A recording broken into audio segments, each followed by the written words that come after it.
mu bi say June ho ba bi kra na holiday bi wo ho no ma January 70 ya ensi ayi efia denti kwasia denti juada ma adwuma yefo nkwa adwuma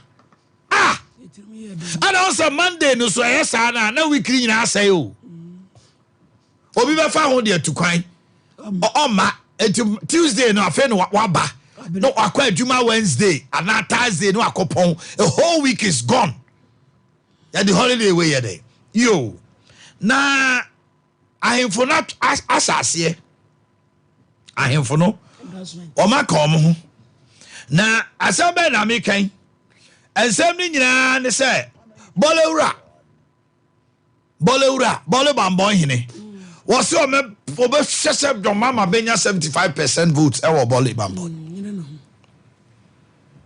e kwa obe fa so obe bua don mama e na ebisu busa senti ba o me aso na yiri man prisi so na yiri so be ka so do so be ma ba o me asen Togba Federal say Ghana ye adwuma and they are filing for bankruptcy. Che Ghana ye adwuma. You see, when I no started so mo kasasi now as a political lenses no started say she wo mo a. And I na mabunu no wan hwe ya na kasa bi so e kono. They work no so wo mo na enim. Che Ghana ye adwuma they are filing for bankruptcy. Now that Kufuado si besi na Jomama entimi kan kire ne say congratulations for your win. And the bisu refer ne say atame so win e ono so an congratulate no. Enunti no. Ade na Jomama and congratulate no. Ne nyina ya constitutional day ya ho asemo ade e kai e na akofasa democracy nka ye say obi to say John Dramani Mahama being a Democrat, he says he is no. I was saying about this time, but Tima congratulating officially. If you want to say President Mills was also winning elections, you know, home ban some be brainy at you know, one congratulating no. Hey, and also now, Dr. Sebonsu Dixon has been appointed as National Security Coordinator. Very crucial. Yaw. I remember on chain. Yakasi ahemfo no more money partisan active politics. The bolera kai. Active partisan politics ana. Che your mama krum hene. It is she. Eyi said they are ofan ko kire baby what be chele nana no so. Say eyi said they are be 70%, but as to say ne waka. Kroma no be so mu. Say now they waka. But to say Kroma so you in the case of 80% no. Yes, I saw yes. So she free you. E ko si say. Enti we no na dia akota beba. Afi kura na bia ebehu na kese pa bia ahemfo akese should we encourage that? Because edenara bole wurai ba omi abekọ nche. Yes. Edenara. Yes. Another party beba nche. But if you say Odebia, oh yeah, Tawachi, but to categorically say member of 75% there. Ebia me nana no me isirao. I can't say now woko no nyamenka. So there are santima uraye. Nana no monka. Obia ba me nana no mo. Yes. Momfa pepe ye ntutuja. Mo bia nye basabasa. Yes. Se nyame ena wo no opeso si uhina obeye dai. Obesi uhine. Baby eya na dibrebi wono ma unya kokoduru hono mo a. Na wa bro me benie me ni kromu ni nyina ba be ye wo dia. That is where I stand. So hu eti omon comment ni bi wono mo nya hwe ba me yakota de ma da bia me ya against nananom openly and I say actively omoya politics ye say hakota eto ne de said de ya nananom na bamu so be kaya ye started ade bi 2008 omo ye kwa koto ba bia ne afra presidential aspirants ni nyina ba KDUST na yewura sante hene abedi adanse ama hemfu bi suso abedi adanse sa ba no ba bia be dane atobi abeji atum wapo ba bia sayire ya kokot kokot wasem enye ntokwa adenti ne enkofa MPP ni NDC esedu nketia ne Justin Kodua monkotena wasem media dance na monsan but ye chakwa hwe nananom se nananom mra na omo media dance because ahire said there omo ni mpanimfo a ofie na ya sofo yi bebre na yi omanim preaching John 3:16 baby o de be kwa akofa no omagu agro etu kofa sofo no begina o ka ontie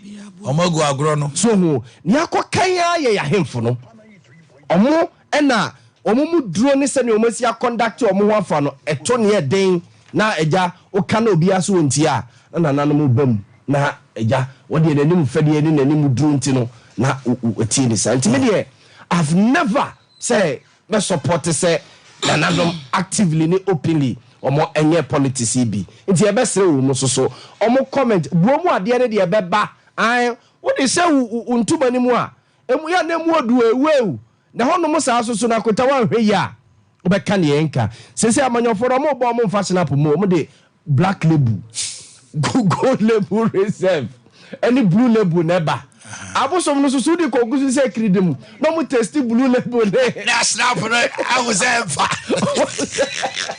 is ya Ghana abosom no mu pe blue label o nya test is ya VSO so I know mo be agota gold label reserve I know mo pe o it na se envelope no so se amonyo for so mo we na see Hennessy no Daniels go back to it's like abosumenya test now a quick one na me call you know now I never be movement for change yes now it has been clear that the man by name Kwame Bediako aka Cheddar has finally revealed that he is the man behind the mask yentie sama Cheddar and so they are to sitting in front of you.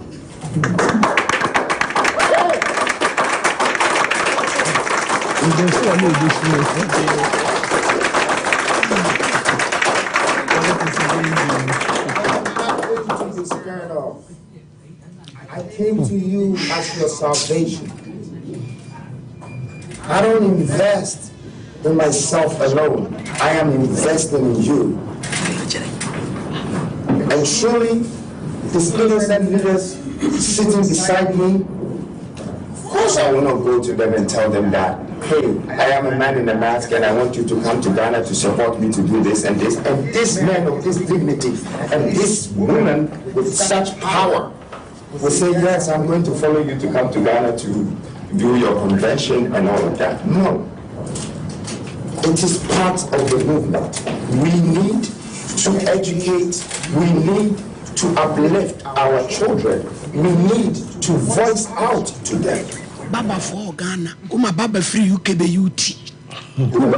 I never spoke a word. You were looking for me. I didn't tell you whether I am into politics, whether I am an evangelist, whether I am a conventionalist or a revolutionist. After this day, thank you very much. Okay. Enti Cheddar and Amote in Kano. Now, I invite Malema of South Africa, Peter Obi, any other dignitaries. Na Omoba Lumumba Nomniade. At the last hour, government has cancelled the program. Just Amaso. No, Ebedahonomo. Oini, Malema on the Nananom, and then we look at Cheddar so Semia on also okay. Brian, I'm a funny for so Aquaba. Edu election year said in some way the better. Na nanam kabia enye yi sen. Kaso mu kabia ye me bro for back they are the custodian of the lands. Safini omo dia. Na to da bia nanam nana ben na ekase.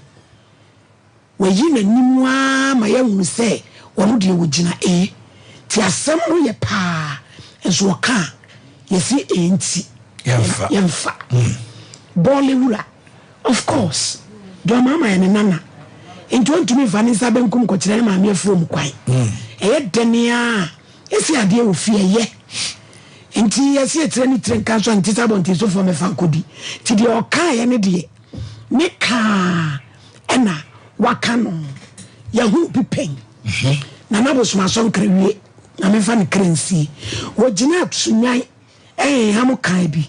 Ewi ase kosi sen ena na mi abo American Canada wo beka na temamufo no wo mo so be so sen ti kana na no mo ka bia enye bone sansi ye twetwa nka ade bi kura ye pese ye ewo mai bia mu no kamanyofo ni twi wo mu gina nchen ne ye de manananom anane ye na ye mere ye mfa ne se ba bi asoame edwomfo ma igu ya wo mu didwa ka akwam anane ya headmistress ko wuye Sompa be gina wo sesi a om de be politics say ye ntoaba ba na na bi sori gina se ne me pesa mo betena ha entam so won be solidi yanka dia sumdwe beba tinkanananom de wo mu eye ye do mu ye na to de bia ba bia wo mu adidi wo mu nkomo na koduro ene wo mu trances ena ma enipa dodo no anye wo mu masem tu sanse wo kokan ye beka se ogina MPP wo kokan ye beka se ogina NDC but say you do election year CD election year idie na nanom endorsement die ye be hunu bebre na mum agrone form said ye wo be page hwan is coming to uplift ya tigana ha en wo ma papa falu prefer you ke be unity tigana meburu ya wa wo be ani apaso yanko betimi ya branche eti adie no de bebo meburu sanko rutu betimi ya fa beburu bia wo ye papa nanka wetimi ya lift no said ya welcome ama beburu no aye ne fe aye na kono semina mi ye chadati enso frɛ baba ade betu social media ema baba ni kura leather bag second of oriata wako parliament so be yi chadati emi wiase nyina hu pounds wa odi tia neka wani anwiri ye hu ni ehuru bi pen je be wiase ni ata akwa adanchi ya bre o me anwiri ye hu na bi de mi hu emwa bia odi babo Ghana a new force a dear force Asante akwaba na what to say nananom say Bolero say 75% obeshe said John Mama Benya nananom and endorsing candidates and giving them percentage assuring them and no ye can say and I said that so see our in him Kwame Bediako so ono na ye new force Chera de no crony weekend no in fact ye ti say Professor Munumba Mone Peter Obi mo malema mo bana na ye nim say chida program fa na me kan ho me say national security breach omanya di because advantage the way no ene yamanga no me hu say ekosa obabra because we dim tiga obi say also ma stop us ade na da kwa ansana ma me no kasa ma na kwa no wo hefa one an kan posters ni billboards no nyina no because the new force upesa o te party a oman no ye okwan force DMI so Ghana say obeti political party utibia electoral commission who say work order 275 constituencies when ni pa assign ma wa Asante way free diaspora affairs directorate of Jubilee House now almost say the diaspora affairs directorate at the office of the president hereby gives clarity on the abrupt cancellation of the convention 2024 organized by the New African Foundation. We write to revoke immediately the permission granted per our letter dated 11 November, which approved your request to use the Black Star Square for the event. The decision has been necessitated by an unforeseen state event scheduled to take place at the venue. Under the circumstances, the amount of 10,000 Ghana cedis paid by your office for the use of the venue will be refunded. And untino, almost krata koma almost say, ometrim. Okay. And now here is Nadia Adongo Finn, Deputy Director, Diaspora Affairs. It says it was prompted by unforeseen state event scheduled to take place at the Black Star Square. Sompa 93.1. People are questioning, say, on that day, was there an event? Did something happen at the Black Star Square? Yes. To BBC, Anna. And they also chose 7th January as a day, a constitutional day.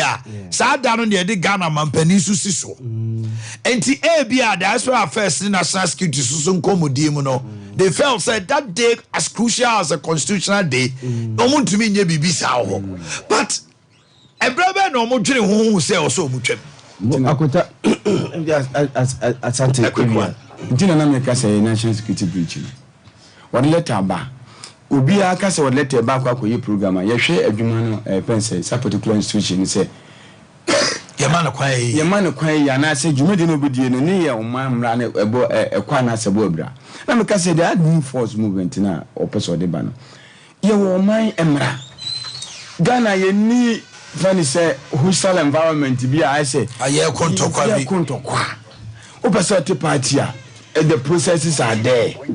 New African new force next some person say New African Foundation. And only dey e dey na be ya ma Africa. Ye Africa nyina na Africa nyana obedi man panyin Africa nyana say Ghana bi dia obedi man panyin. Me abante no me bibia tia no but ntimu pona kasa not so clear. We who your person where because obi a person di man panyin na so person odi obuo bi mabruzo osikan. The flavor should be in the mask. You went in. Yehu. Ebia samran ke mu kwan kana ke ye nema yehu mo wati nyaage ya mo ka be crab tawachi amani pa betawachi na say there's so much cuteness like say I say won fa kwa won wada intimate the American say national security for no man ade I was saying day one mo kan say branch ye ma kwan e ma wonya hwe wa invite nipa afri amanone nyina bedru ayo bibia adwetwa omo take bia mama bedru no utie emebru ni bia na omo ho omo say omo ready all of a sudden you say bimpo can say order from above and whatever because somebody like Malema Obeto bomb somebody like Lumumba Peter Obi mo omabe say a new force in Africa and people like them they will pull the crowd. So definitely, on that day, you will find students and from all walks of life, Black Star Square, because somebody like Malema, a mebru bebre ne kasa or kanwo radio ne TV ne TikTok ayehuno. Obo he wants to have an experience, and you say bia Yahweh new force and new force no kodi. But the presence of Malema alone, the presence of Lumumba, Professor. The presence of Peter Obi. I mean, come on, you can imagine what to. All until the meme can say, and national security breach. Because the one anka, or yes, I name an boy. But made them make a fire constitution, you know, or Mampany, and a year say this I know constitution. But made them who say, money won't be say, young Cassa, and Cacassa, or the let's talk. Kasma okay nane obia wa dwuma ne discussing and media the mesa council say adentina de ne see nura e holiday na say push abanimu sade and going forward no yentwam because holiday ni ada no na ye gi ya home enye ada eda yanim I mean Ghana fo nyina me nyina ye nya adwene ba ko say aban no se odi aman so ye danase omfa na ade na enyen na the Omanhene Yaw anya ayi single spine ananke take effect 2009 March na ayi workers and country ayi atamos say I nkabe boy no so yama 1 year sikani honti yama 1 year Ghana fo anya sa ejime me fi say sa de no say Ghanaians ye na ehunu say emoye ejom de o ma defy sa de no kokrom na koye abanduma ye for nso mo pe holiday dodo some de o man ka so mo pona de ma o Debbie it was say Parliament should sit on this immediately. Honorable Chairman Sabosu mo trust ade we it is unproductive, very unproductive. Na we say ahemfu na ye politics aye omo ye de na de ye wo mo that means that constitution na na won so bi ani so tienyi free ono yi ya o na ti omo ye aba ma no di be shewa no pe o da bi o miss ahemfu no de make an say omo ye ade na omo ye wi asotwe be na de ma wo mo asotwe bi na wode a obeye de waye no na nka ahemfu so gina ka sansem we say 75% no na wonya 75% mama ha ma wo empatamu wa na Ghana nyina awene omamu nyina na ti da make an say enanye omun kwampo ahemfu na wo fenise bole ho nkwa na ye akasa okay ahemfu fense ofu penya na fense na ne ofropenyi epense ochehini omo nyina na ho na on de ade ebe ne fie no oba ato atwene ochehini nyina kasa omo because omo say omo twetwe mutu omo na tie we ye Togba Afede se Ghana agu it is say adwuma ke ya file for bankruptcy who can what's it who here Ghana agu why should also somebody like him be talking like this? Is it say we're 2024 election year, you know? Because this message is not mean a personal coming from Togba Afede, where everybody also knows you have a soft spot and affiliation with the NDC. Then the issue is Ghana gu say a Juma. But the question is, asema ono so kano e wom sa na enim sa and now I say political lens. Mami sha say free your on this. We Togba Afede.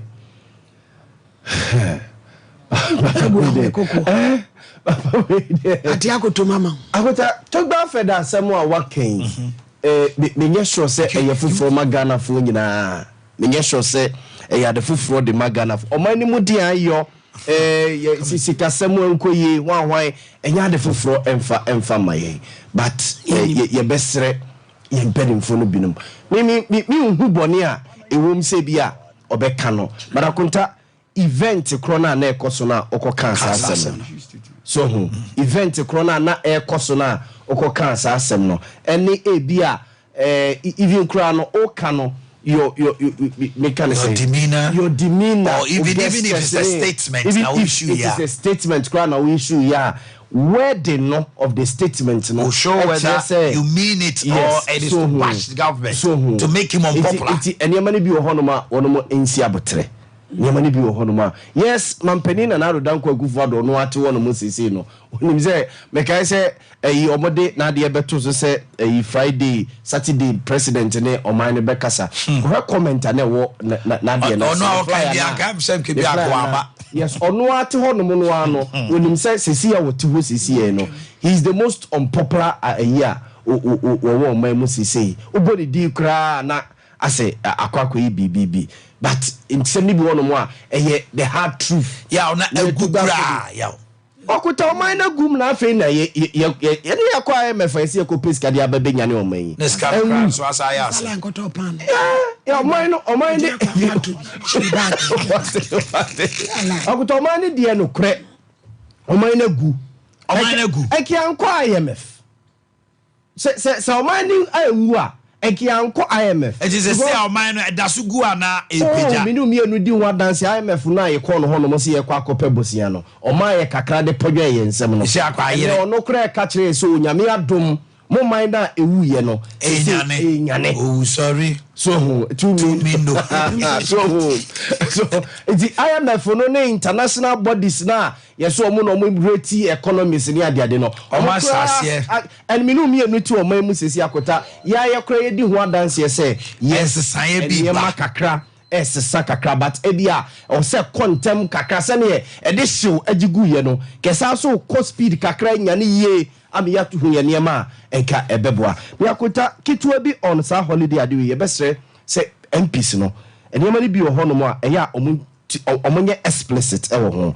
sa 7th January omo de call say be na ye swearing in of the president omamu ni nyina ebeji ahome na yede ahwebie eyade papa but say ensi on election day and I say election year ya to aba ama president swear in na say ekusi ebi a weekday bi and I say bi ekusi weekender me hu infaso wo so say ye declare no holiday but say ebi ekusi election year say ya to aba we a president no eba be swai na say also we ne holiday a ke bi enye ne bi a holiday ne 4 years bi ane a observe but some ko settle on mo say omo ko settle on blank say every 7 January esi kwesiada so ye be wo so akojoada we kra de nyame adom esi kwesiada ye serious crowd president ne yakasa wa kire ye de ye kan ne ye bia ade achi anopa ye nkwa adwuma na ye kwa ye adwuma fane bag efi ma fi akọ mpra ho na kwa na ade amande dabio enye sa do he ya no pay obi kura free amanone aba ne wo so government institution koye ne bibi koye ne transactions they have to stay home and wait for the next day 24 hours spent for nothing highly unproductive Monday This a Monday and Koya. The days ahead in Ayabasa. Now, my advice say about my name holding, go and see or make you own see. Now, holiday. And then Monday now one corner. Except the whole week now, except essential workers, to say they are police, military, and fire service. Fine, almost say holiday already. Holiday this year. But the issue is, why do you carry forward these things? You carry them forward for what? Ding na ya kunta na ye blank said ye semre bia na ye jato no motra wa bra e bia nema bi wono ma emra na ya shato wono mo no emra na nchieche no te se ne MPP fo akwa semre yi se uye DC na wo kwa ye de ndia o emra na nchieche ne hunti no e bi ya afa de national council ne ko decide ma chama bute crazy say adinde e yifri hono man kebe boaye so hu emra ne bi wono mo yes no ano eni kwansi ye ja baby koto baby mo bi hwiri fa bi no ni be ka say ambiguity mo emra na cheche no hu di kosi ase e bia ayi your friend say number 1 emra de say number 2 se ko ba say ya be say Gani ye semra ye pesa emra na ase ye yeto onum ni ama ye jantokra toto ho na obi hwiri fa ho na afi agese ko obuninam no obuninam basa na waste your time ye bibia the Supreme Court for interpretation but emra na enipa na ye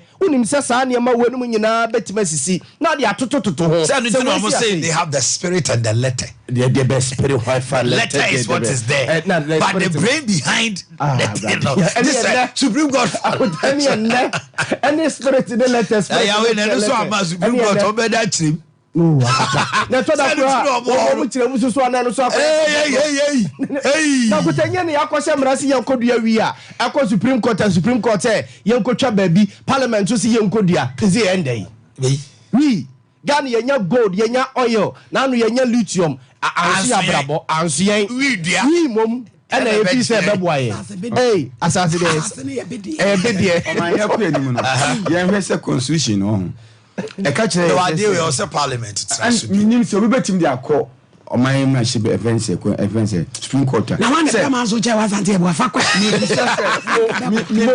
who what you want de be mo we say me de me private mind yes private member bill say e wo man private member bill outside of van go this your member say constitution say you hold the no to kwasiada aban man ho kwan say Debio the constitution doesn't say so interior ministry most of the time it's the interior ministry in accordance with section 111 the holiday ended in the constitution number yes interior ministry no issue it should go to parliament and parliament should do an amendment to that constitution say kwasiada o memre dan ne besia enka ho ye dia wie we waste unnecessary time. Togba afede bra me nka.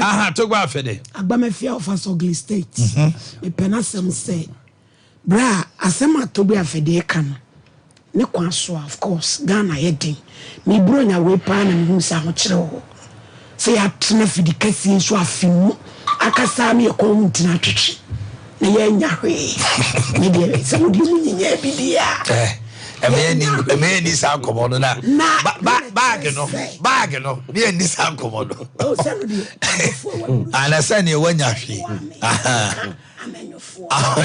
no jami yare ne kire se Ghana no emoyeden bronya no na me se Ghana no emoyeden ti asama so Togba afede ka no ni kwaso ye Ghana ni onu so o hyew ni bi ka no ka wo hene ebedru afiahye ni subjects wo bibi kakra wo de be me manananom bia afiewe no boama wantimi anye awukyere wo nanso ebere ben na wo kasa asem right ahwehwe ben ne sema wo de kasa ai be ma me majetum say of course the Togba afede kan eyasem kan na wo ka wayi ni mo akogina baby enti wo ka yasem kan enti obi be ka say yenti because what do you want me to say na uji ana ye hunu ni se Ghana ye den nso no kwasem nyame ne ye dini yen sa line top pan me be me do roman tea bread mato 5 cedi magiri 1 cedi ye afem ama me she me bag me ho me kakra makotena me office me ni tea marry me magina entino amuro so sa se de nkuro bi asala top pan no e to sichire ye ho kire yen nanso ye fi anfu chine e bi de bi echi enya me 5 cedis ya me touch my me to bayire manoa me 8 cedis me to banchi 3 cedi na ma to body 5 cedis me kwa me timi ni na ya na brabo no e said ye wo ba ko ani wo be ye wo ho ena ya na de ahokire e bebrebe e de ba nipa so ba sa wo hwe wo na wo pan watade a ayeten de nanso tibetimi afa oyi no say ni da so said because also obi ka say Omanhene good to the extent say keye adwuma nke ya file for bankruptcy na say ye go adwuma no kra no and they who share say ne niam fifa inflation from 54% to 26 interest rate in niam dollar kra na say ba inflation in mabium and ya yiri sika no enti ebi nko ne bi ma na kakra na ewum na ye de ache dollar ye de agina ho e na ma ye ho kire yen enti eja wo ba nden enti ahotira no de wo ba de ama obi ka obi ntumi nka bi nto no so e position wakwa akogina ntia to bra fe na asem na wo ka turo ye wo kire yen na so ye wo kire yen no bra tete mpansam na me de mu no sa ya me fo no so e me se musika se monye hwe o ma sheda One the baby no fama ye. O ma sheda. Ni entete na kwabranto. Na ye wu say ya ma ye. No mu nya se ye ni atoso. As a first hope bi, what in a beba March, what in a beba July. Na ye di ni atoso. Ade ne so ma. And 8 January na o mo kan Friday ni say. One say perfect July. IMF ni Ghana. Mpeni force kwa kusi ejine bi. Na sa ejine o ma si be for sika ba ko po hin. Eno foliata kan receipt ya. Hey onuyeda. Wabre. Eni krata. Enti da ban. Me dem hu so asante aboa. Wa mo fata chire. Omo no. Wa mo fa ma ye. Ohini de tie ne say IMF ko jebusi. On say NDC for ko apply the last time no. Na omo so nya 3 billion sa. Ai. Omo chiche ya ma enu and do about 2017 no benya the last French so what is here and omo fari nyina ma especially election year no omo boapa na so omo hu say omo de ma wa na nya 3 billion omo nya say omo ya beji ase NDC 998 a billion NDC went for a billion, but they were giving 990 something. Yeah, sorry. And last French trend the highest trench of money Ghana akoji nanado. And Jamaican say na no dey my no mo say tie. Omo ka so ndebe mo say 2025 beto aba. IMF sika. Wa mo ma ye. Me pa a minute. The issue of IMF not releasing the money has nothing to do with election year. It has to do with Paris Club, China, Sikaye di womo 1.8 billion. And this anniemano and negotiations in the say. As we speak, France, Paris Club, no, they have agreed on some certain terms. Say, it is left with China. The amount is 1.8 billion. About 300 has been quashed off. 1.5 billion.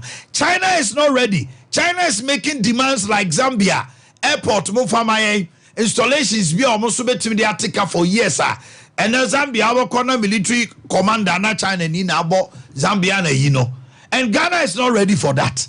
So the bottom line is not the issue is not election year in Tina or first Kanamai. IMF for Ghana for says some first Kanamaya. If the economy collapses, Sisiana, almost Sika come the Amaya on Benjamin. And a year, a car or minor dear. Omo de kan omo nya imagine say ombegum like China e car ye die no ye di China ni sa aman na waka ebi ye ankra no makom obo bi su aman me question ni say IMF sa 3 billion no any car ye di aman for so munim dada Yes, they are. Ade na omunim that mama is first amount 600 million. And now omushia. And I make it is believed say by the close of days possible say ombetimi atiase ko omne Chinese and penifon so di nkoma ma name bi atotoja. And I may say 600 million is a him say second trench. You make say my September, November, December 28. O ma kan na ebesi na New Year ewure mu no. All because say o chemi say na me can say IMF for no. So because o kwa IMF ade ba ko ban say o man that perception say IMF kura wo economy ni mu no e bon ma e man fo nya confidence wo economy ni mu. So what you say ntinga for nka say bia yan kwa IMF kwa bia nka yesidi no nka ne stability kura ba na bia nka because what you say titi but me can say yeah almost so omo share that plane e maybe na say says omo ka so me de my car vend ayi for China for bega so mo mpene omo pene but omo so anya maybe omo hwe aban no first one omo de my de yedey so ma account for and am say yedey eh accounting nya ye conditions aye meet ene ma omo de agu akwa mu say ye munye we mame o meeti ya and ya meeting nyina aban na chese o meeti and dinna say omo first kana ma business then na am for suro bi omo interest say into aban we ana na who say omo interest there be o ya na nya necessary interest omo nim say election year government always overspend na say sika we so omo so nim say omo amfa ma ene Ghana and omo say assign check say omo say nim say sika we omo say sika we nyina ma ya enye projects pinu ana ide be ye because abano ya omo dwen next election how is going to win and me dem can say IMF no ko ade ba ko aboye at least stability of our dollar CD na ekondi etime gina ma eno so am ye ho kire hedodo o say debio I was saying kosoro and say etime stabilize am ye but dem artificial stabilization enya artificial but say dia high ni say stable ye no enema bo no enso nkan so nkegina but enema ne bo no so Ghana for so many money enema ne kosoro that is the problem now engineer say kwa na say dollar kra ekofuma say gina dollar say na sa page 0.2 bio ase ntimi 11.5 say I do 11.9 edu say 11.9 enye betima wura 12 enye and as say ade hu ne say what was say yaw the first quarter no multinationals no so babe repatriate profits and they will exchange them in dollars. It means say every time beyond first quarter of dollar pija na middle of amount for two coin here the name one go you be ras September mu na asa mani mu and on as aban niska or be kushi no na ginsem no nti ama asa me kan ya bo ma last na me kan say you India for Ghana ha me boa India expatriate you China for wa you UK wa ha you Canadians wa ha you US for ade na sikani na bandi ha no ho no obre wo dala no ade na India for no yen fa sikani mo rupees no nko yes because I know air for my two South African for omo MTN ayi no omo rand last year ade na bandi ni sikani bi mfa ho now this can na dollar because the body man dollar na the kon kro mo say change kon kro no ticket o ba so am fa rupi ne bae o dollar na o ba be sesa ne sika kwa wo ka tell ne say in equivalent to your no the bread wo no to save you also so the akwasa akotobi am $100 say jeto no honom na ode akwakoto na wakwakose sesika no ade aba cedis na ade akwakwe wa de no aba so oba beje $100 mama o zata me bia dollar so ate na mo ebia ode ma wo no na dollar ye 10 cedis e na ode ma wo afi oba ne na aba beje na yi a na dollar to be 13 o se da bia de no mama fama na ye 10 million ode ma me na 10 million ode me ka 10 million enti metu 10 million de dia ma on de $100 ode ma wo no e na oje e 10 million se wa hwa ya me kan say senka India for jomu rupees China for jomu yen UK for jomu enke be boa ama aba no dollar na high because say UK is an ideal situation which will not policy government no government in this world can have that policy ebe 2018 now they will can't have He's a man of vision. I'm a global. America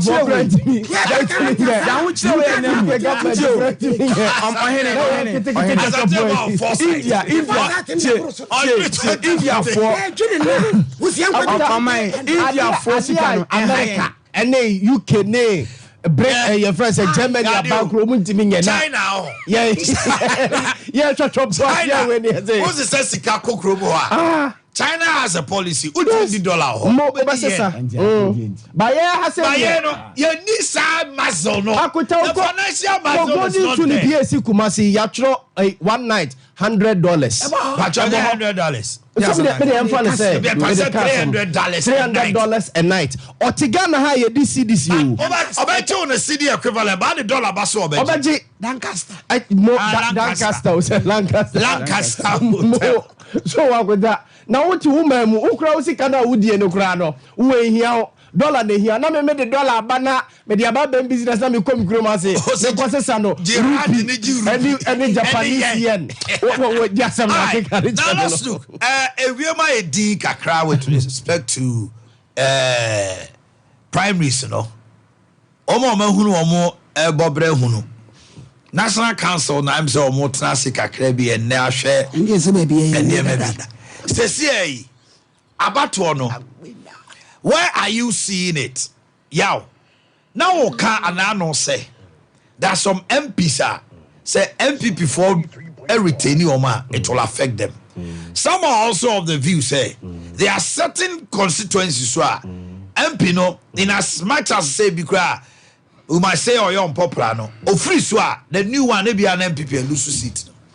I want that say MPP kuta 137. Yeah. Emu 18 na voluntarily almost more enkobio. Like I said 137 eswati. Unse na no na make say bi kire say MPP per say omo break the 8 no omo break here. O say sa 137 119. But 119 na aka no say anye kura ne mu be 80. Eko na foforo young foforo ba. Akota parliament. Can you NDC ye bi emu won ye ko hu Vanderpoy. Emu won ye ko hu Boakye not TV so sports yi awo dudu e na so ko bi we another Vanderpoy bi so from the yi who can you bu adan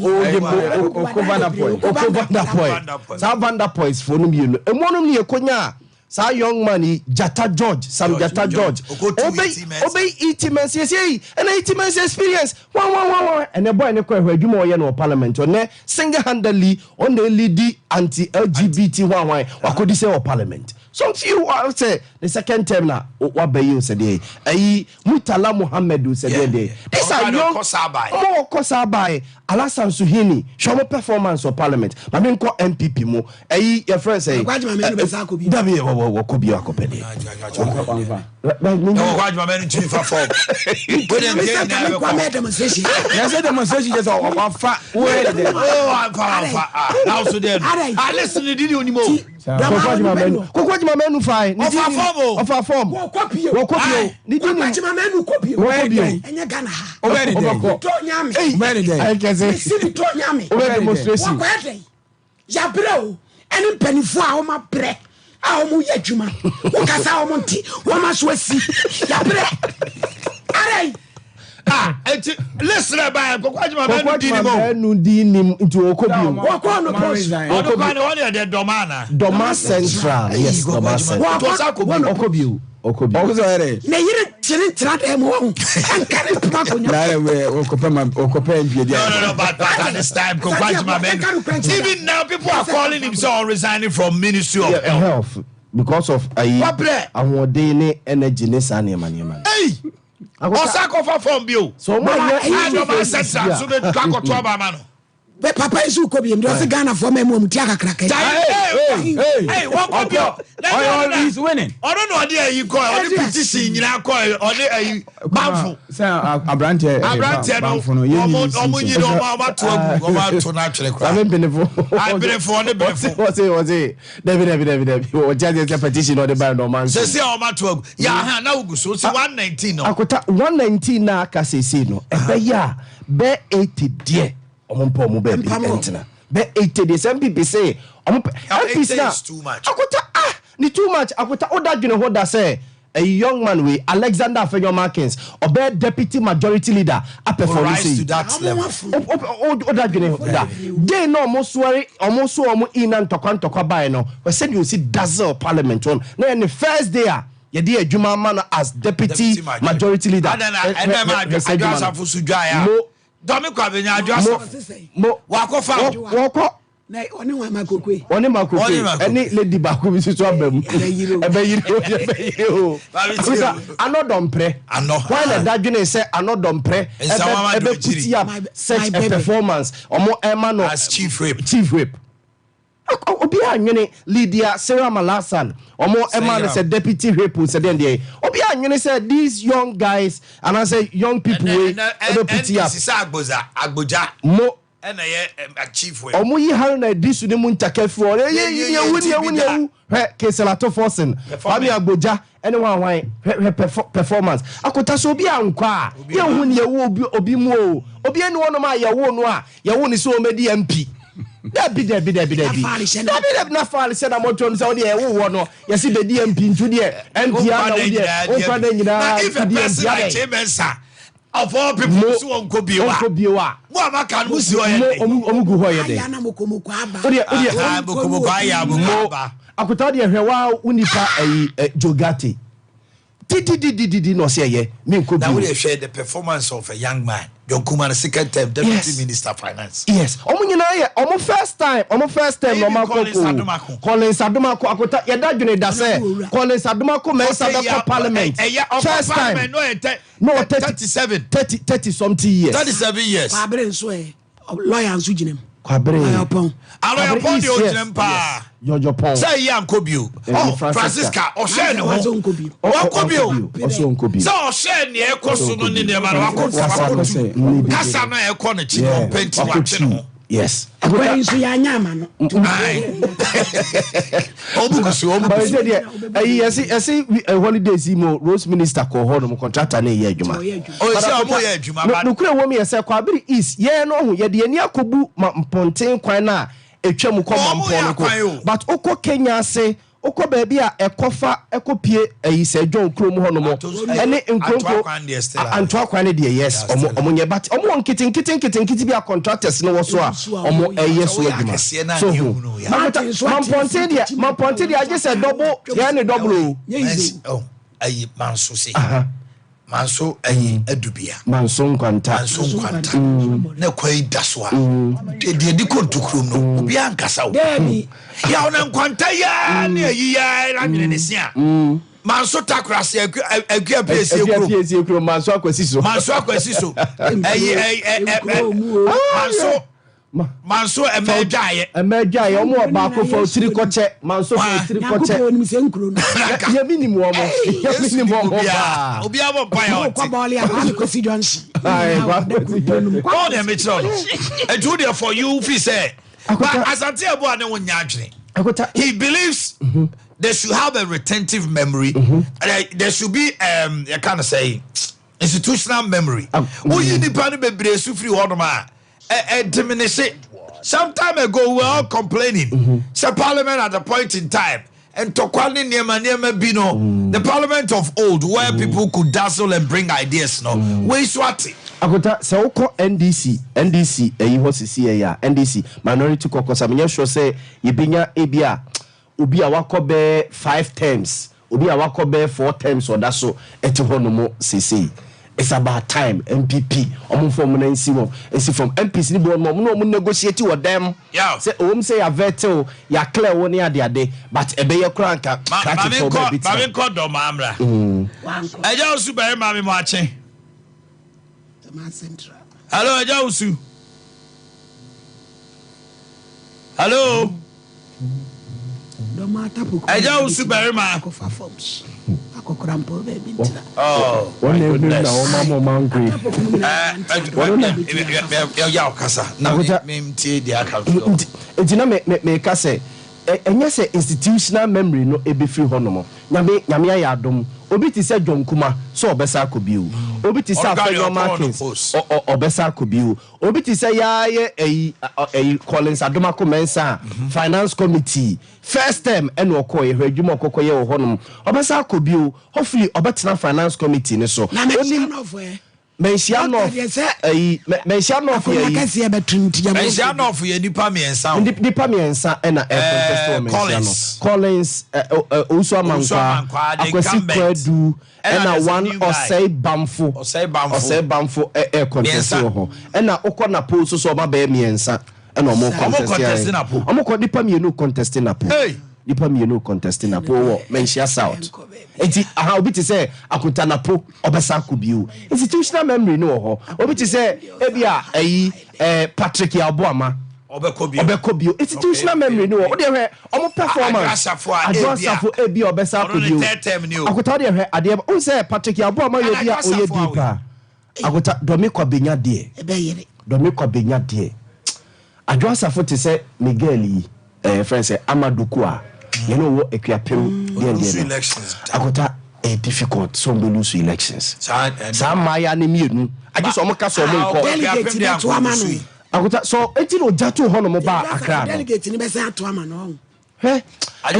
possibility sa adwasafo be say win wo domi kwa benya no very high the possibility say adwasafo parliament nyina fefira baye na sa akwoto aba madwasafo the mere fact say people fonya akukuduro etime clear adwasafo krasa onko contest no ekraka bibi kire akota obi a wa hold party no into ransom I do baby na muntimi nya hwe wo parliament o because wasesa ne keta kwa ono so na obemu a the seat is also a secure seat for say or in the primaries it's a done deal. Domi kwa benya de MPP do obi akogina won ma nipa be wini enya adwasa ko pese MPP safe seat domi kwa benya de MPP achemota ma 7 enya wona Tantra Hill enya wona akamfo no gu akamfo no mu free kumase ene ho wan na akonyina no Tantra Hill na ya kra ma 7 Tantra Hill no waka ena domi no mugu seven amendment then church members one church members area church members all right mami a minute hello Aja Usu Berima Sompa 93.1 hello Aja Usu okay start trying to be why start trying to be I was assisi akra na kuku akra echima de say Patrick Yaboama ko ono post Debi Yaboama de obi ankotos ono na aye you know oh landscaping ono kono post oh sir Manchagbo na ne ho no. Hello, good morning. Incredible holiday could be yours. Press 1 now. An adventure. Oh. Depend on picky. Yonko. Hello. Grab this wonderful chance now. Yeah, contesting a pui. Hey, every muso dear. Na put the Yaboama say. Oh no, Patrick Yaboama yes. Oh, na kwan ba ko e wo ho ma obo hu poto. Yeah, omo ye pavement blocks. Yes. E wo the entire no me who pictures are omo omo extended the manche agbo na Oslo ususu onhwe ye na awe obetu no. E kwaso network isi mami wate. Okay, I'm told that he's the only MP in Greater Accra Oko Onopus, Patrick Yaboama. He's the only MP of Greater Accra Oko Onopus. Okay, a minute. Mami Yasemenya Jausu Bema. Jausu, good morning. Good morning. Now what to say? Eja, ye din komo bi na ya dwena ya kesre ne se America chere for na for say Jausu Odoma FM. Na ajima menu wafa form wa file ajoma enu wa form ten of file oni di pase na ejina oni ba ko pe na osha domafo no da so pe no anaso mu fi se mra so se ogina home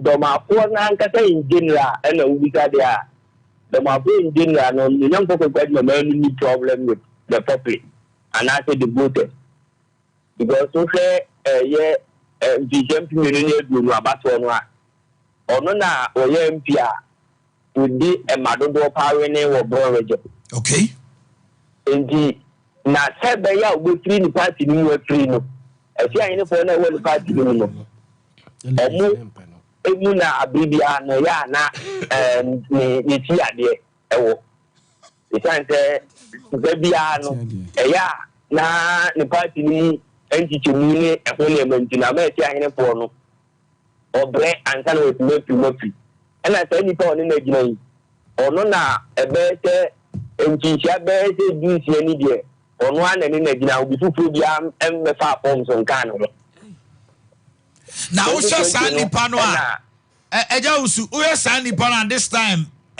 delegates no budget no so ana no kure ni se delegates no se ja abato no de omo etu ni nto ena yen so ayen bia ben bi ni hwe delegate no ebra atabato ne koso no omo a eto omo munya odi mu nkunu ndodo no akodi tafo na nipa na fa that is a see no sha polling station elections no ono ne crofo nya dodo nti album no na do so ana no kre pa wum de ta ne te na se doma west on so secretary akoso ana no de ana ye do untra Doma Central. Yeah, Doma Central hono. Because Ajama menu oni abrante na ejira no. Ajama menu mo du chen e ba sika fam ana me boa.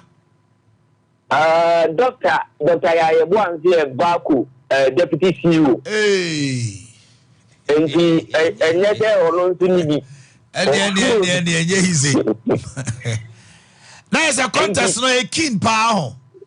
What Omanhene no proper ne contest no key ewo Doma Central na omu na kata omu nyina kasa obu na opomu bi kasa obi akọ radio so omu na poko kwadi man di ka ko first no e mo kire na yi mu kire se amanyufo mi nu ni nyina no MPP ni ndc na obi ani ntokwa na nemu mo ahụ omo ahụ MPP fo no entichemu omu na ndc fo nso entichemu omu nti amanyuko na ahụ na omo hawo Doma Central ndiema emu ne ma yede nenso onsute Doma fo na nkata do na eto abane de epenatem empanifo akabi ewu mu ade nyina nso adini tonte onsamre bi so far to wa nwode ne de onsamre bi nenso Dr. Yayebu a do na nim te Dr. Wa oni na gina no onso ko radio so na nu a to so no e kire se enso se to wu mu eyiza ena na be ye bi no am ni nya na umunya ko kwad no manu anche agbe ya obe ti Mugabe ewo Zimbabwe eyi ti Mugabe tiri no na asa te ko mu beti no so e bi ewo Mugabe ewo Zimbabwe ma o mpa no na o so be retire no ni west mi ko tu na o se on ambulance 3 emission 27 camp na den ya obe so ko no one ne fans ni bi ama ambulance na for mo do mo akwa ya tabia nti ntema Dr. Yayebu enso aka no se esi ahine fo na se Dr. Abre nti this time there on pete on se Dr. Munyam nti do no so e kan no ba Munyam fo ku kwadi mama nu se ono no wa ebida 2015 oni na ne ginai o wene no by 45 vote margin nti obetumi aka yi bi yes 2020 na onya na pediba ema okwo no push eno so kwa na esi ahine fo ni bi anti ate ema te wote ya omo officer na wa ha no constituency officer omo kotete ne man kakra o ti si bia kama ena adebreta to dia ta do mo free officer okra omo no it's nice at this time around no 2020 no fa ne ho di ba we dey obi contest no we dey obi contest no 2020 na nko beba na on the president ni ehun nsema ba say bi nko no push no ena obi nko no push no bi okay. This any power the only na the white say Morgan Tangara wo Doma no I always be asking my boss ya arote ho di ka Morgan Tangara no baby on the come on continue as you Morgan Tangara I just afford there no me kan no kan ko he na I just afford no kra na o ka ko say if Domi Kabenya force o mo pena e dey ba say bi da edrume bi wo ma wi mu na papa mami mo e diaspora MP na MPP for pena omu no emra na omu hia no pa mami when oba fe no grant interview it was very provocative the mami point asante aba masem ni me o de mami before na no obo pepe na omu no o de mami enye omo na clear no me ba o ti o de mami mami me ka be siso why you trying to edrume than the pope edrume bi na du bufu ya sanka mami nko ina free parliament complaints e ni position fu ni nsem ye ma baben sorry ginai ye yama e kwatu committee e besi na sanse no committee ni kwa no ye hu de asem kokko wi so baben defending the point ha hwe de ma me adwasafo aye no dachi bia MPP bia bia mo bia emblemu sa MP no because twasa na to tio sanse to onye city bia beka se bia ye shrink city bi na kwa na ba is one of the safest seats MPP for and this the address of why na MPP for when pa na mpani for na kwa clearance on kwa dachi bia no me say MPP ya party ni say ya mo bia ka senti as MP no because abaya ne sana watwa no MPP for mpani for say sana watwa sapa ombo munsa man shanka bebia na enka vetin ni kwa senka mama na ejini tundo report mo abonte o senka mo jini si oh yeah clear because bebia edru say party ni nya mami pa mami enfi party no obepa mo okay chere say obepa che anti na because sana mo twa ate wo no saa na beba mesuma bepa chew name ne bia party because 2024 yes say oba jan na go aye ebe bia wo gana bia adjust for so promo chew o ma gina tum ya clear no wa ice cream na wan tene nyum na oba no yo ye da eno sia dem pe for asi e ka kanso a bi ye dede kwa nanse anyuma no oto no anyuma oto ye na adwasa now ni a video no ni bi after video no kra ho e da na si ye ho ni yo what but Kwabenya on town co elections in Lusu no ne Kwabenya girl sha ojinamo Adoku a o se den de omo Adoku a say one ayi ne ko gina yo one deputy Maslock former deputy Maslock yes on kra no dey say afiakoto obi anim say afiakoto we no ka koi wa go bi ti omu nyina and race no kra na si day no kra no wan si constituency o ka kire om say otena dem na waye ne strategy we no dey ayi nyum shame omo be declare dey no ba ho no se wa bi no dey ayi nyum ni shame ayi PCS star ai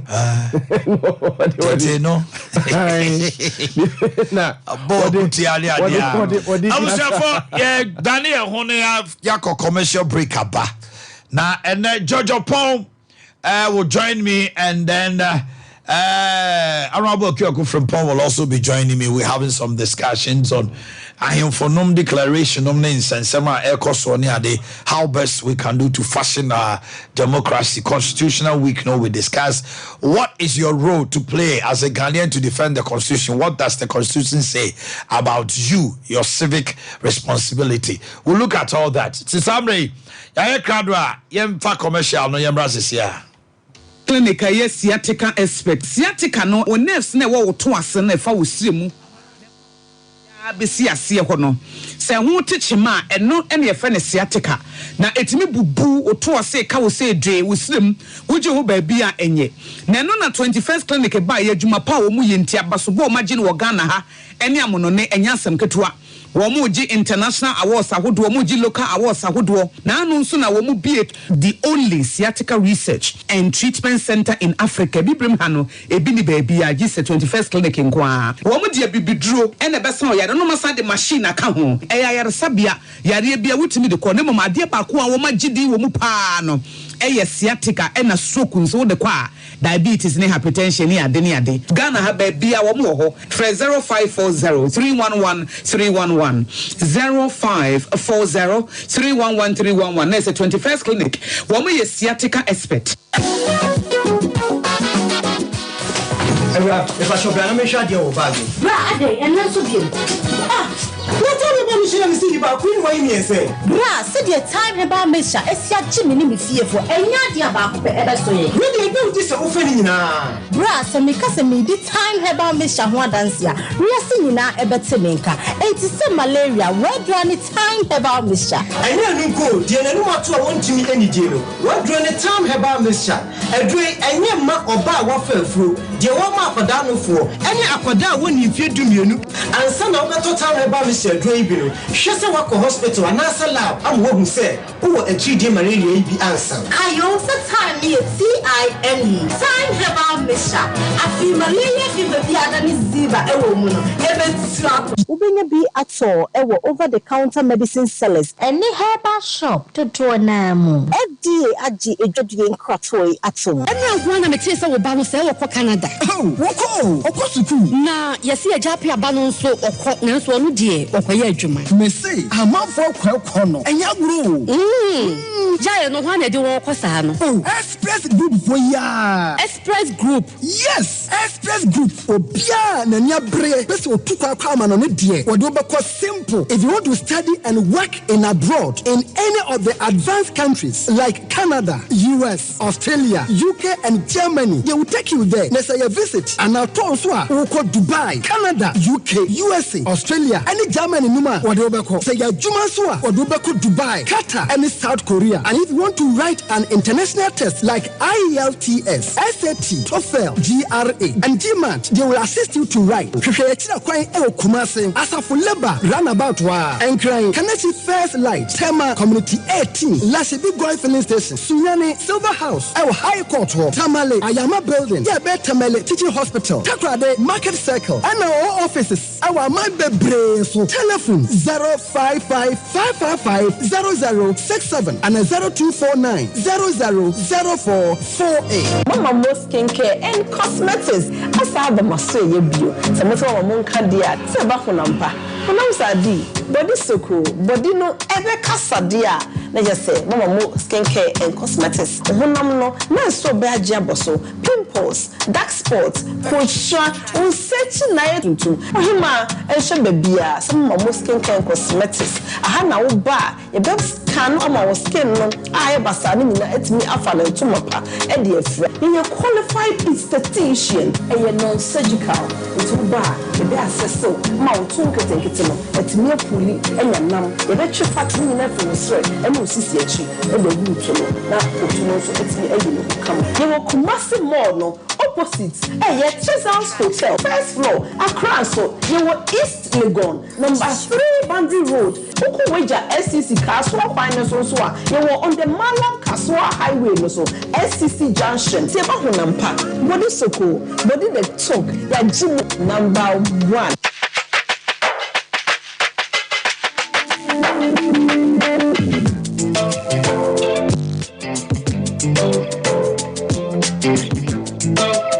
We saw the year for Yadi Chnabra or my Dimpa Natural Health Clinic, Kumasi James One. Now, Kassay for Yadi any IRSA.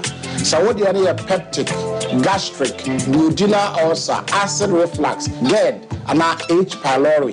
Dimpa Natural Health Clinic, Ayo Kumasi Dichamso. Yana ya specialized ewo ye for Yadi Ejimo, and until Yanya Abasu body as the best center for the treatment of stomach ulcer cases. You have a variety of products, both foreign and local health. Say oye for Yadi no ama oyem no tutu, ama obuano, ama okoko na eye time, ama utia oya den obi o wa ne de no esinachi to say the obi a wanya accident and as a bibi akoso on echi. Ye all chronic cases. Dimpa Natural Health Clinic. Ye wo Dichamso Kumasi Dimpa Natural Health Clinic. Dimpa ayesene ahonya. Here in Ghana, when it comes to chicken, the good old days are back. Why? Because Boris Beef's Chicken, BBC, is here. Yep, give your family and loved ones Boris Beef's Chicken. Fresh, tasty, delicious. Boris Beef Chicken is produced right here in Ghana by our cherished poultry farmers with support from the Ministry of Agric. Get whole frozen chicken, gizzard, chicken feet, chicken neck, and chicken liver for those special family meals, buffets, picnics, funerals, and all restaurants. Get Boris Beef Chicken. It's halal, so everybody can enjoy wherever you are. Call Boris Bees Farms hotline 05-444-444-53. Ask for our branch that is closest to you and come get your chicken. Boris Bees Chicken, BBC, proudly a Fiakoko.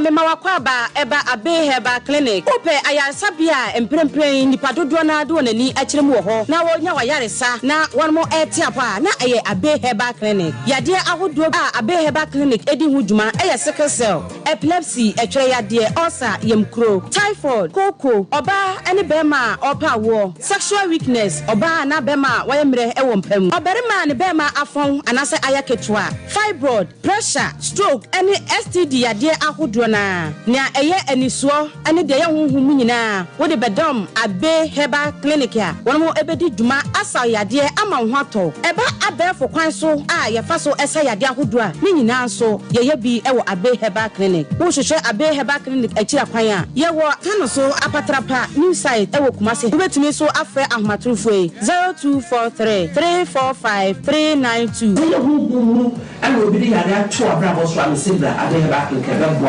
Abeba Matsia Kamiso Money Baba Mutrem This is ever head I was to me here be better Olu me for me mfana ho Mo ko pro na wo timi ya aduma na say grace to fitia da woro menti say bi anyi nwanwa bi we no ai say bi gina so chire be yi na ma say awon wa etia mama me secret ana wo do na meboa ma wo do na na mo secret ko fa aya oni create na ta atobo wo ko tu na 3 days aba ko me ka ho ama me hwia me ka che look na nice husband just there yareba na why na down ka che ko look ho fa wo ba che no special win stroke dey one way through stroke dey be one the great gift haba new achimota petroleum mona hey stroke man and then me obeti let's get it back remedy from our clean water tanks, water which is rich with natural minerals sourced from over 100 meters underground is taken through purification, where our highly skilled personnel equipped with the modern state-of-the-art laboratory run all standard tests to ensure that purity is 100%, because at Obibini Blackman Company Limited, quality is our hallmark. Bottling continues immediately in a clean and hygienic environment approved by the Ghana Food and Drugs Authority, because water is life, but unclean water is definitely no life. After years of research into water purification systems, the result is water that can compete with any other on the international market. Stay healthy and hydrated with the new Zet Natural Mineral Water.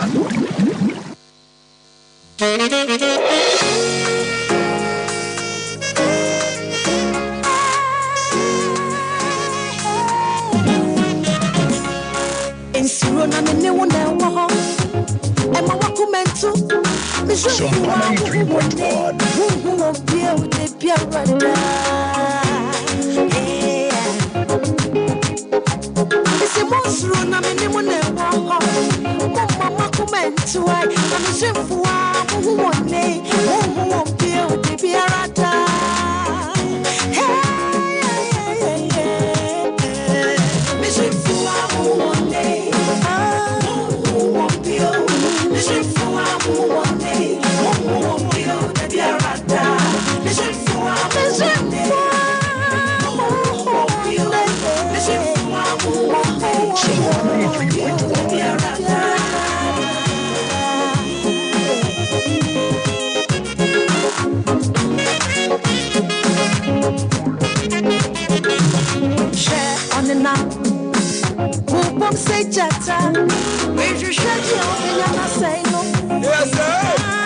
Then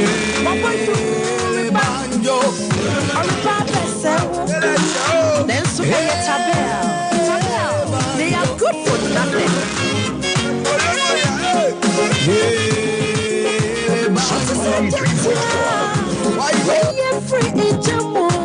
That's the Holy Ghost from my past. It gets on that I am. Nowhere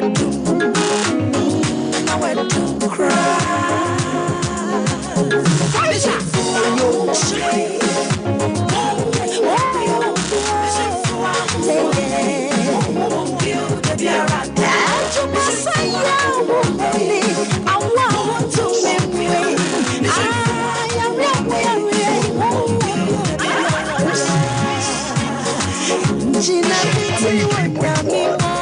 Okay, the latest from Daughters of Glorious Jesus 2024.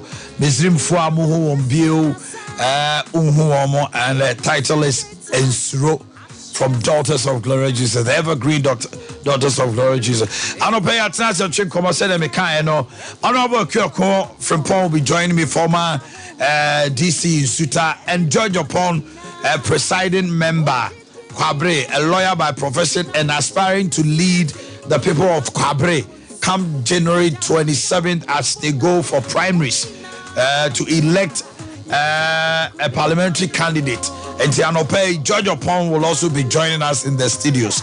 But I'm saying Anope, Yajotre and Komo, Kinji for Ayakradwa, Yeni Kinji for Yajotre and Komo, Mami Emma Mira Kwaba, Abrantie.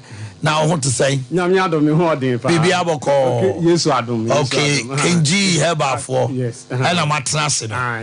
More on Sempadema. Yet here for any of and yet I shall phone you now. Also did the same. Your friend, Dr. Siao. Dr. Siao. I don't pay about your Yentio, Kinji.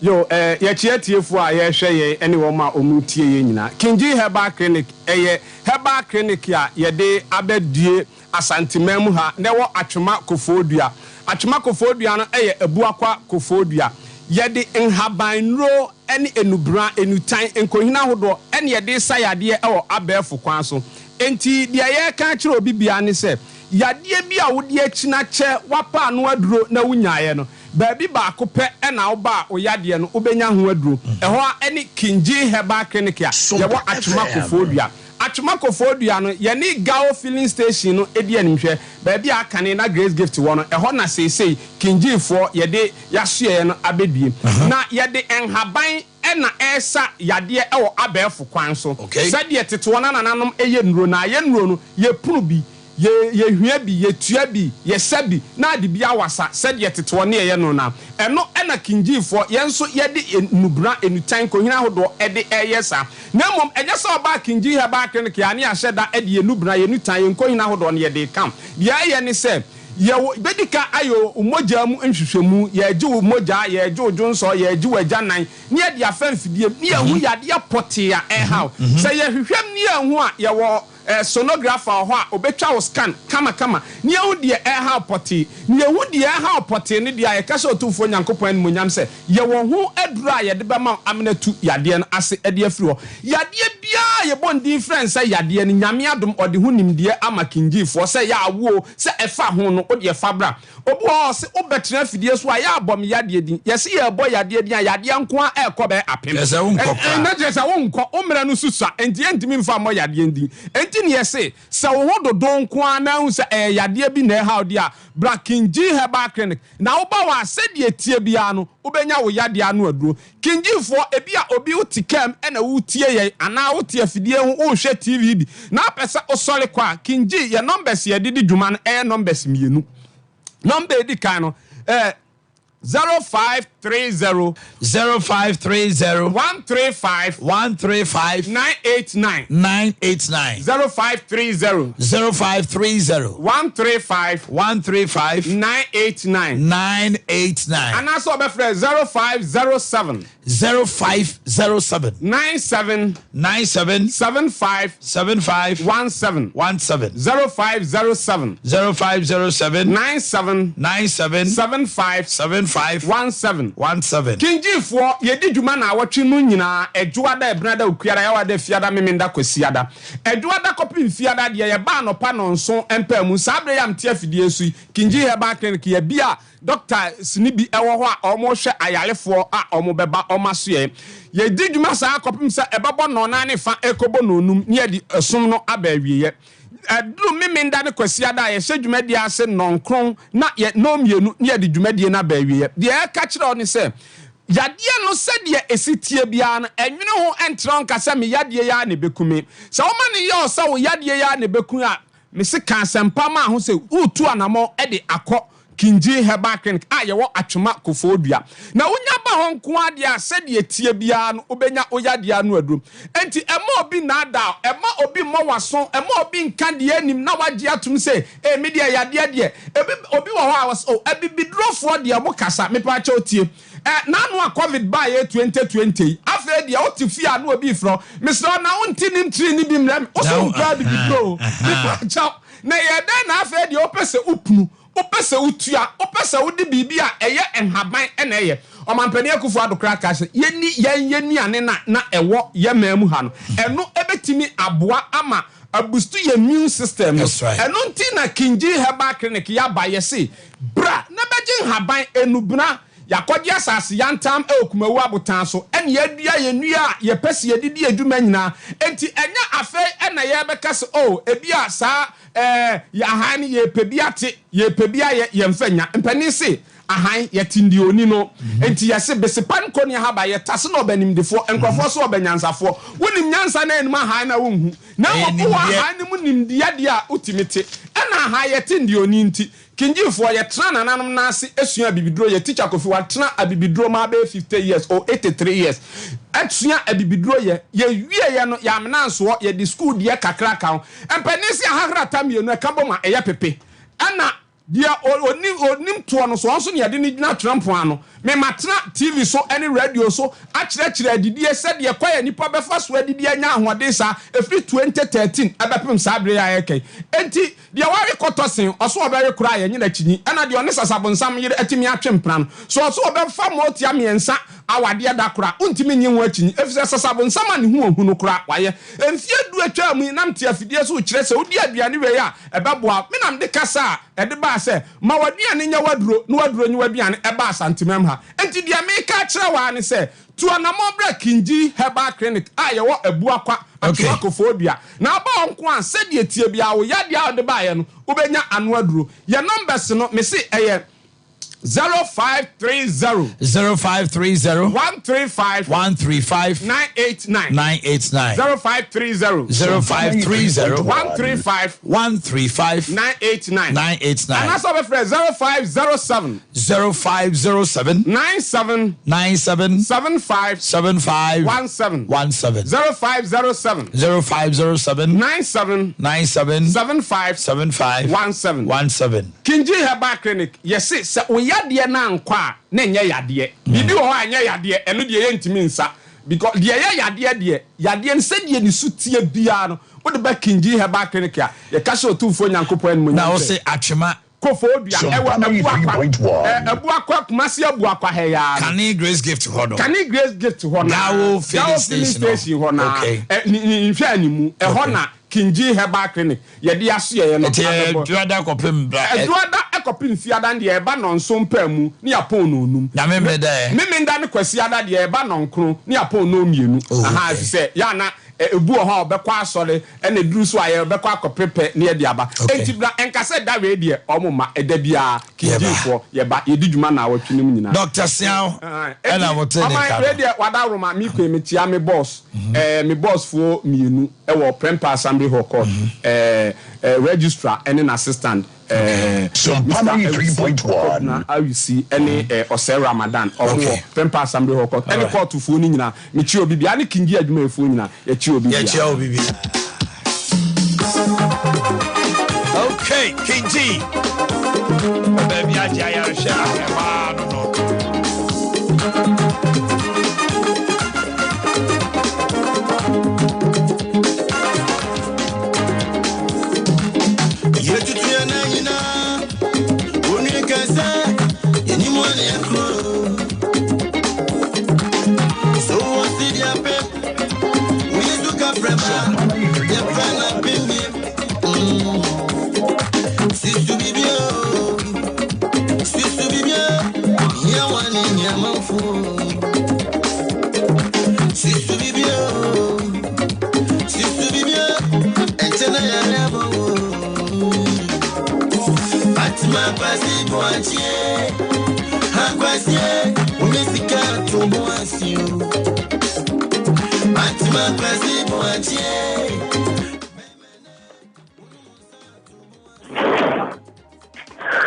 Morning, Raya.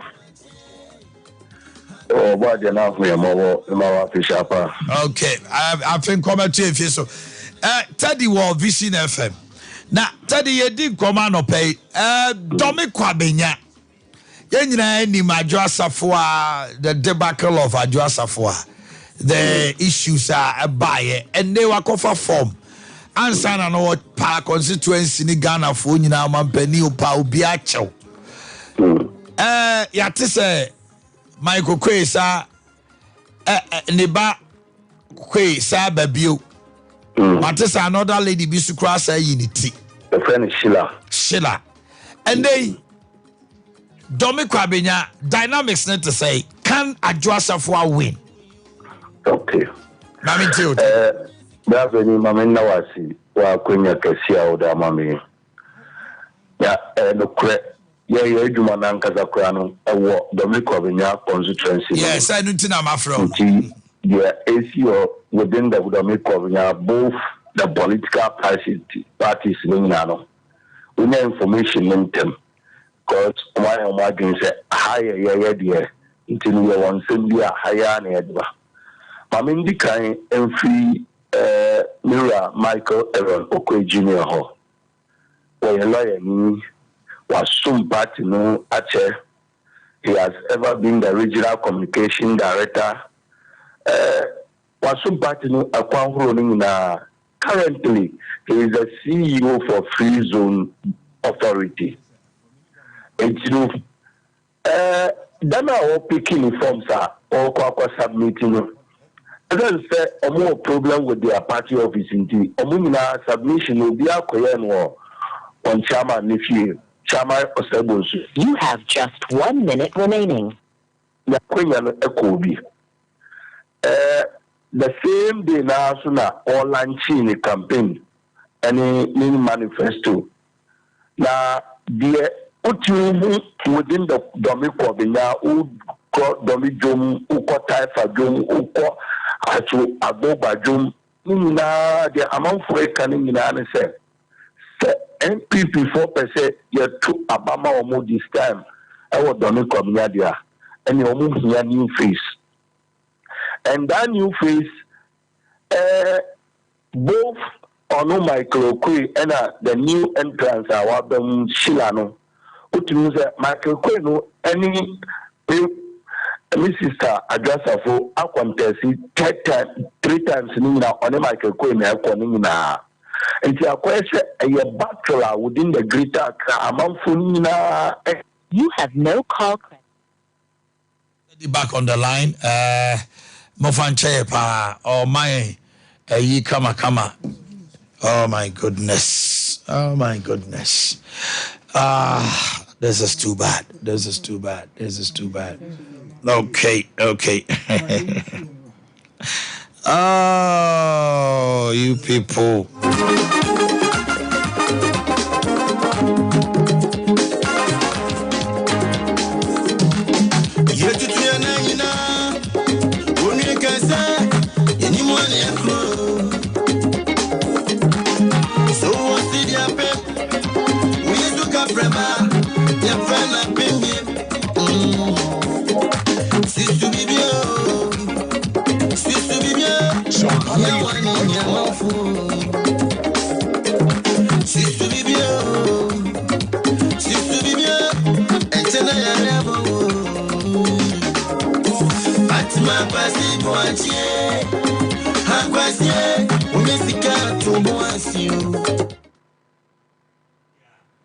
Hello, Teddy. What's your name? Brian Bajomitunka. Okay, Teddy. I'm too. Yo, said Yanamano, Egusu, Wasunu. Akwese unam unam bebia. Domi Korea is one of the. Memphis said Ghana Nina is the biggest constituency, CC. And ama emusu and emwejumaso ebrewum. And see Michael Quay submitting forms no. the euphoria within the constituency say they need a change. Now, and then I'm from say address of Foucault picking from so one penny any woman, but Chama or say Bunsu, your friend or my area said there be your man picky, watching your barber submit, say Nipamiansa and a contest. Yes, sister, address of 4 year, one of the big wins are.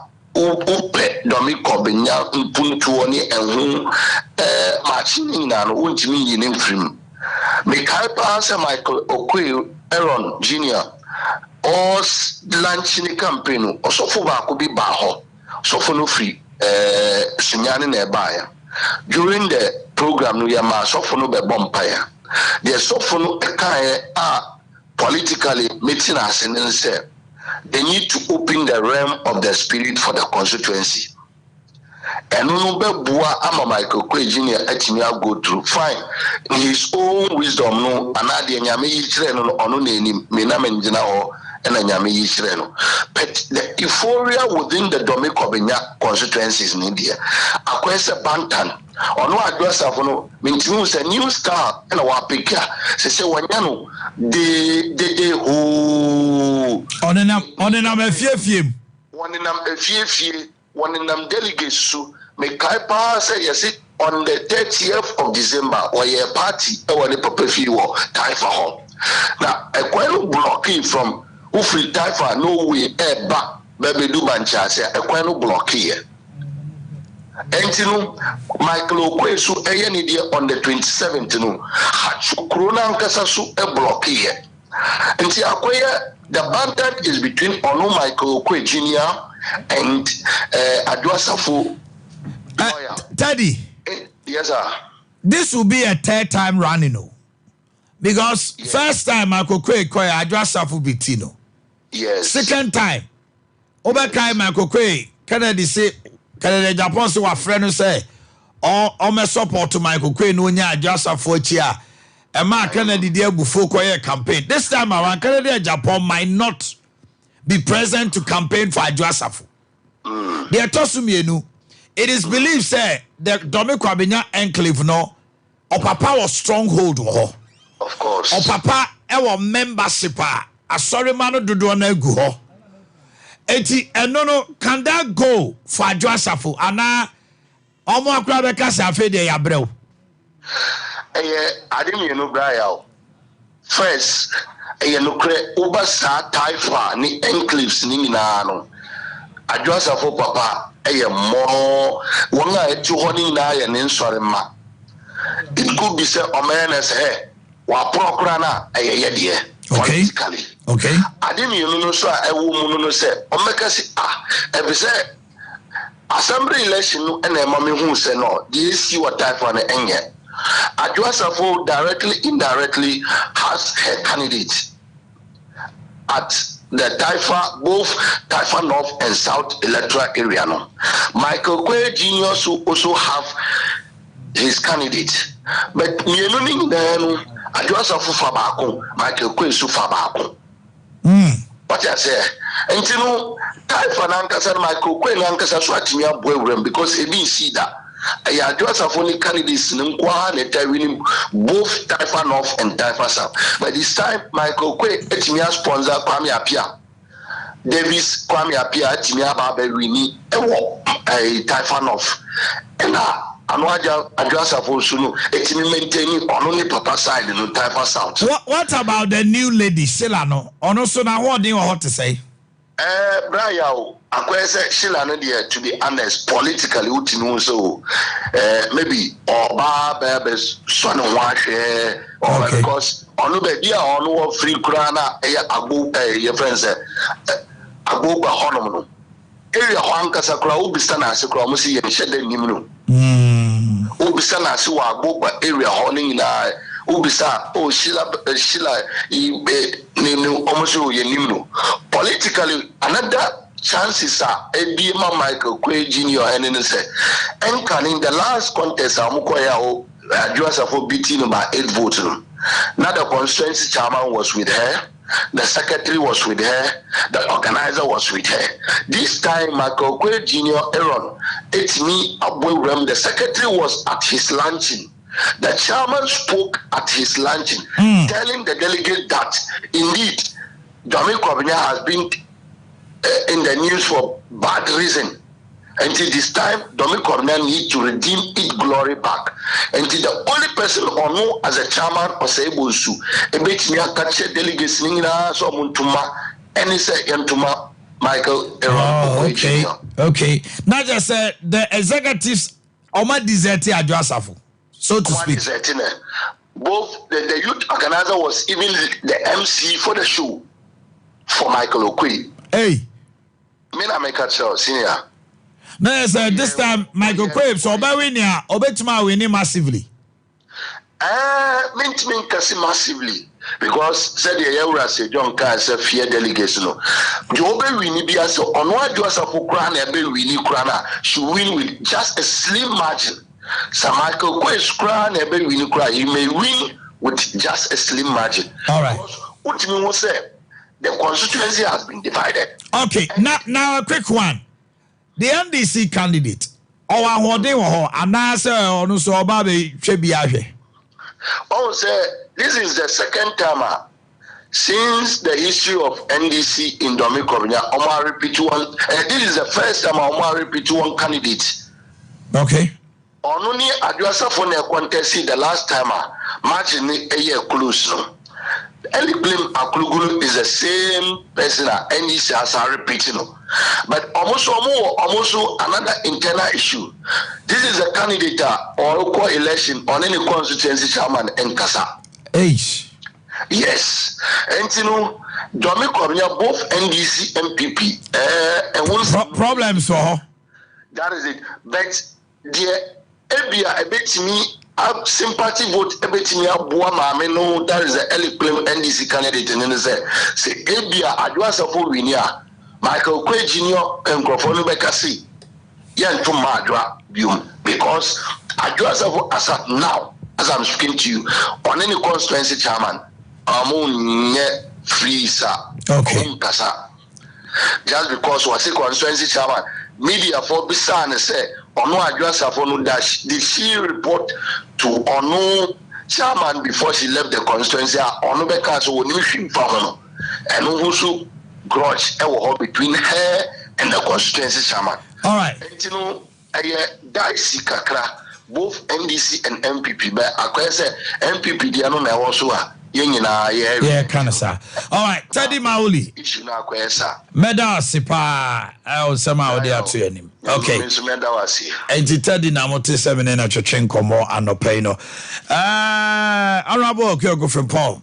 Honorable Tassini, try and come on, Suna, Chochenko Mone, and they will break a crack. And Yanti said, sports team no Joe Mahomika cry and Ramoko Juma.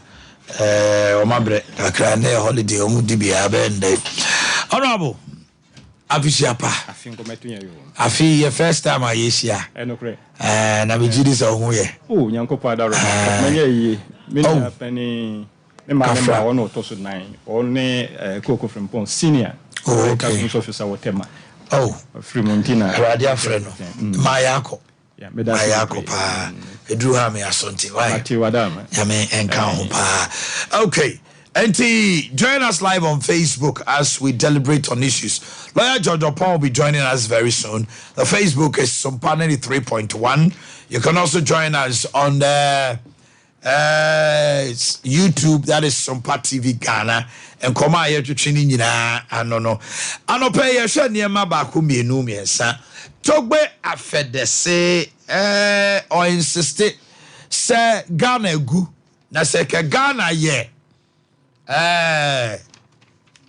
business ke are filing for bankruptcy because nothing seems to be working in this nation. Now obi oberan the business to its grounds as such. Send your Ghana city any there. I say Ghana by this time filing for bankruptcy. Okay. Bolera yeah, Bolly Bamboy Hene. Or see, Oberborn homodina so my John Dramani Mama 75%. I want him Pessoa so. If you free say, amanyosama na nanoma trankunya e declare percentage no ne ade a omu ni statistical service ana omu nya adwuma electoral commission no ko omu jaya aka beboa ntizisi ana bibusa senti na yiri so ono so mamprisi hine no ono so be declare so obema Dr. Mahmoud Baomi asan eno no ensem ba ko mienu then we'll look at the MPP primaries and matters arising Omanhene John Dramani Mahama omo di mfoni na beto se wa acquire 3 Land Cruisers are ni nyina bulletproof for election 2024 alay obi aka tse papa is won hwe ne hu ya na ana security wise what tighten up and he's been advised to that effect say na because wa acquire 3 armored same bulletproof cars for election 2024 right TV say your mama still o cash you now when him say party no so ye wo mo so during the time obo anipa bi ma o so gina ye nti o so be support no ultimately ni Omanhene wa Ghana and win election so we need 100 million Ghana cedis and $100 million there will be Canada 3 armored vehicles and omo chese Omanhene acquire dada for election 2024. Okay. You're a girl. My chassis and free a year nananoma trankunya. Any declarations, percentage near it. Yeah. Minimum panel tax. I'm so young anymore. I feel that I'm for no better to a gumpa. Bu on my feel be medical declarations near the Bimus Sonka Sabimus Betufu. Mammy too. Then we'll look at Toba Fed's issue of the economy. Who say yeah, Constitution, no, actually say. But don't forget the entire holiday, Constitutional Day. Yes. Our Constitution. Yes. Said definitely will say one or two about. Say nananom de ma omonye amayosem. Na me de me madwene me say sebeye dia anka nananom omonfa ye Constitution no mrekuni no enyadwuma na omonye amayosem. But unfortunately, make us say, yes, I me huno. Ebinum, yananum, yana, ebinum, amayosem. Make I say, I think the year 2020, make I say, Omanhene will declare support for Omanhene Nanado. We declare support for Omanhene Nanado. Now, unim, the yana a hame wo Sadia no hono say. Yeah, politics no ethnicity wom make at ethnicity wom a amani stand for ha na for ha for ha seshi for ha no enti say ya nananom esukota akira na ese nananom oni ne nkrofo nyina ha no mu gina o mu hwe mu kena sa na wenum so ha ene o mu so mu nyina gina na de de o hawa de ba no say se ukokogina sa manyo kuwe yechi na se anko yi a ubede na wakwakope mpuntuo ya de abrao nkrofo eche se more or less no nkrofo ho becho basa mampani o ho no untimi no enye kama na wakone nchen kura kwakope mboa enti sa de no de me de mi mani nye ho but say dem di ka kan no se okine se wo kura wo kai se we declare support for Omanhene Nanado na sabre no ya na ehun asem no akayedin we say yeah NDC for ukokate si say any NDC for mo amowo ochima mu nyina no ene de mo kura ampo no ya blacklist mo ana say ye mama kura ampo no enya campaign a whole lot of things but they see am so okay media me the make can say nananom de kebeya amayosem omonye na say ya nhwe ni ya na se nananom de omo hogi amayosem mu a de bebani apart from say onkrofo ebia de obeba no oni afanti wuntimi mpampuntuo ma wo no ade ba ko so aye beba ye no so no e de o ha beba ene say ono support we ya na omo so say bi si o so nyan krawi nyame fa na kransi o declare support ma John Dramani Mahama so man 75% say omulusu and a free honor over Kaya, a Chreme, a cassette anoma, or more yet.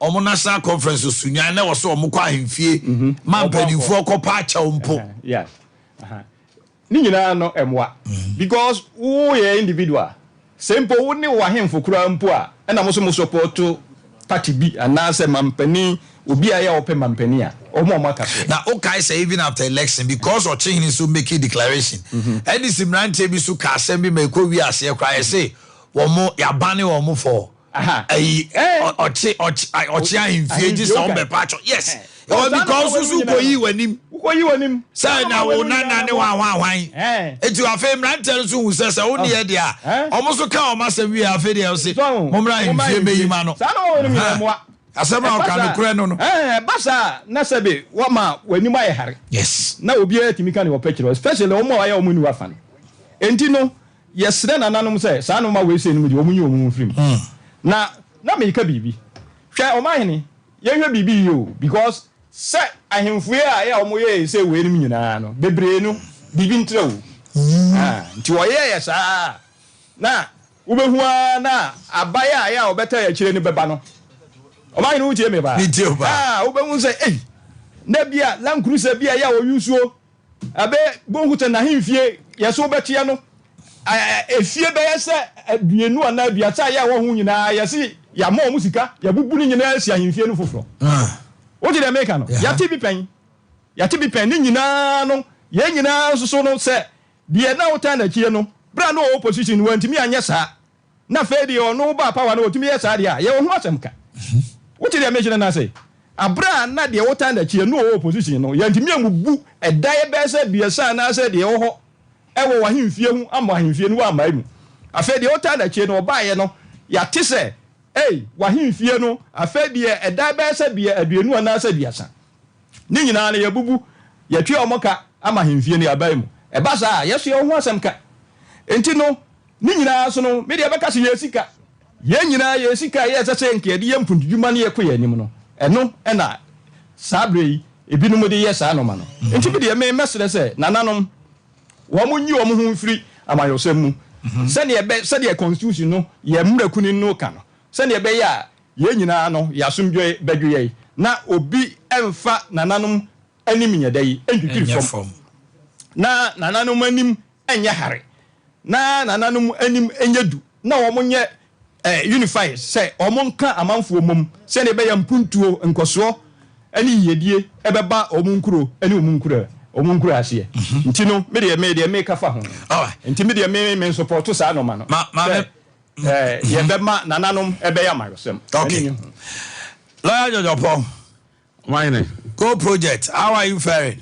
Go movement is doing very well. The Go movement is working. It's working and now say start say yeah campaign as MP as we say as a YFB for and I know t-shirt no one for that announce I say and as MP afata we say we gentleman na as MP afata we say nyame ehye ne ma ya be se ne ma ho na ene ma ko say e wo kwabre nyame adom kwabre is asomdwe ho bibia kama pa ho na eya ni kan say ekọ now say Ajima prepare half no north so Ajima prepare me ne be share parliament eti me sre adehye wo kwabre so mo fa me nko no na half no so stress fa ma ho Ajima prepare so na head ne Ajima prepare so we ni wi Ajima prepare enyi nadmo that's why we ni now yeah Shade, what does the Constitution say about chieftaincy and partisan politics? I would say there is politics and there's active partisan politics. You feel me? Yeah, man, yourself. Yeah, kasakra, man, yourself. Politics there. It's Obano Krukra politics. I sorry, them politics. Yes. Now, active partisan politics are constitution cano. And no ye de dear Bolerai, why active partisan politics? Say, Obe share kwan obe fast or man penjo ma obe 75%. Ofri ni grom. No. Ubetimi ehira odehye say kunya okwe de me hwehwe say obedi. Ehira wa chi akwa abre for me pese we nyasem. Omanhene be that na yeso san ko fa yichi ade hye wo kwabere nyina mechia omo nkankana na no matrankonya ene esi ahene ne etu ahene fo asisi ye no mu di dwuma no kwabere nyina kwabere east ya nze kwabere ni nyina no yete omo firi kwabere east no ho obia te no firi ho nti ya no me yenu no ba sisi ade kwabere east fo asem ne yekri na enra meda ade hye nso omo zongo nkankane coordinator ene singer ne nkrofo enra omo je me fel so pa ma hwa zongo na enika ehonum se de omo tie masem na omo hu ni se over the years in Kwabre, the history of Kwabre politics no it was something from point baby go from point baby you know about say where you dey obetimi na so omo hu say bibi atiakem they want to see a vibrant member of parliament who will stand in the floor of parliament who be deliver amamanfo hu say ye pagya ye ho ye hu say ye MP na apagya Kwabre nkomo e wo soro hoyi but national television so no di Kwabre ho nkomo or floor of parliament no di Kwabre ho nkomo na wo ba aban ho dawuro na wo church aban semu na mpempi no so ye hu ni say one now with me deliver ye effectively and efficiently at the parliament no more parliamentary duties so ntimi ye ni no omo premier ma ko mu kro ma omo mre yes it is a so one they have a voice. That's the point. They have a voice because do apoto am na fe no ntiri so dibo ye budget yi to ho yi a ye chirichiri mu na obo hu dawuro nam ha wo ha na wo ye hu bibia wi na appropriation no wi no say mo ma bibi kakra obi office bi a baby ama no by MP bi wo kwa ye busanza na we nso oye hwan oso afi na abechire wo mini MP am wasomasi am because obi animo and those who have voice na den okuja to abra kwa wo opposition no timi ka say yanfa tidal wave sika say ya support angoshima yem pene me approve budget na ban na ti no de ko no de ahyem ne de aba how was he able to do that even in opposition? So that voice is that Kwabre ehia sisi ya omohwehwe eka scanning esika nkwa de a yenye sika for akese Kwabre as members of parliament, but the results we are looking for no amayensa anka until now no the focus and attention is that quality and effective member of parliament that omo here to represent them our quality lobbying skills obeka wo mo asem de ama wo mo na obetimi aye ede Kwabre nkomo no akodu national level na yetimi edi hu nkomo eno na yesi Kwabre for hwe and say no na ate akamu a sisi ama Kwabre no ese na yebo okurubi ti se of one say dia e wudi sine Kwabre east edentia because there is a certain pon kroma bi no when this gentleman is delivering in parliament baby a wuti bi a hate him or love him we dey abeta Sam George Sorendes will no deliver in parliament. You love the guy. Said it be a Felix no lazy mubutu abanti. I always ask them say any pa people are Felix of Osuku achimo man ding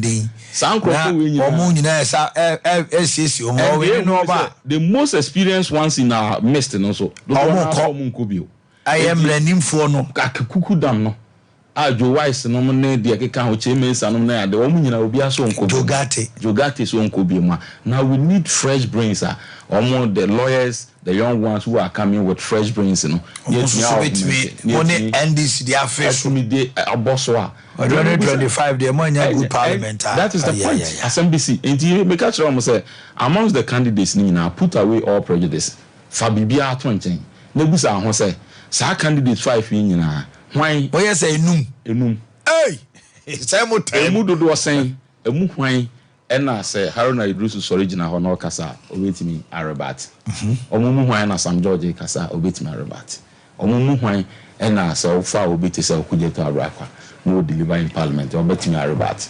Who amongst them are obetimi aye parliament adwuma effectively mo we ni nyina na mo hwe de emu and they will tell you in the open say amongst the 5 on there lawyer George Opon mu oduti na obi a nti say we yankwadina na ebua they know nti enya me nwanwa say nyame ya adoma 27th January omode sa okay be ma me na mesom Kwabrefo no masom mo yie pa oni kasa na meba enkomo edapono tiri so yi nyame adom yempanimfo a omo eson da ye twere constitution ɛnyɛ bibia na constitution ma perfect ɛnyɛma bebree wo mu ya ɛto akyewa ɛyɛ sɛ yɛnya ɛbere bi na yɛ nyinaa sɛ ɔman gye tum sɛ constitution no ɛfa wei yɛn sesem na yɛma ɛnyɛ sɛ deɛ yɛn Ghanafoɔ no yɛpɛ na emom no ebi wɔ mu nso a ɛyɛ paa na mu bi ɛne saa by ɛhemfonom constitution ni hyɛ sɛ ɛma wɔn nyɛ active politics wɔn nyɛ active partisan politics because ebra politics in the opa there is no grey area say me gyina mfimfini uko gyina politics no mu nko ade either you are black or you are white untimi nyi ho mfi untimi nka say me active partisan politics by me gyina mfimfini e ba mfimfini gyina bia ni ba bia e politics me mmom no ada say obey NDC obey CPP ana say obey NPP ana obey any of the political parties na your politics no said you see and wo ye memu no so murky and so do baby ani nyan kakra ti se wan hwe yi na se wo hene wona ye hu son what to say wona wo ye the last resort bibia twa anya hwe wo hene de e be ko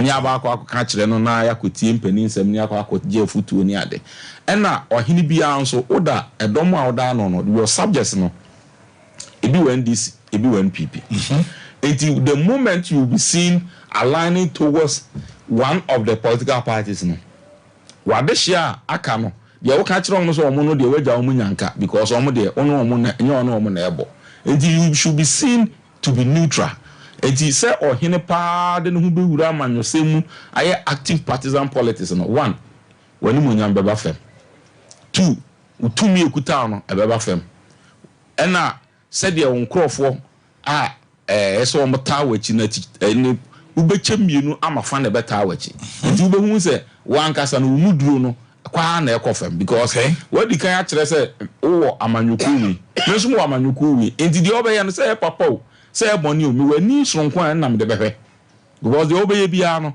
me de obetoto ho se esan se wo ye party A na B wo NDC na MPP nti na wo kan se de wo kan no enso bia na nkasa na ese wo kan no enti eye se emra no be hye kete se ye hemfo no de o mo ntwe o mo kura at what point in time na make us ohini we were active partisan o man se bia wo hye atade untimi hye t-shirt ye hye nkogina platform so obi abesra me wo ye amanyoku we ni na me fise ni nyuma so ani na me bonaba so na me kaso me fise o mi abe ya my active politics unim ubetimi akire wadwen se sa eni pa wi adwuma we ni ya waye asoma nipa na mishira okose se wokọ na se omanfo esa de tu Ghana fo ma ekwan a se de wo ye wi ma me no to aso sa na Ghana fo ni beje ho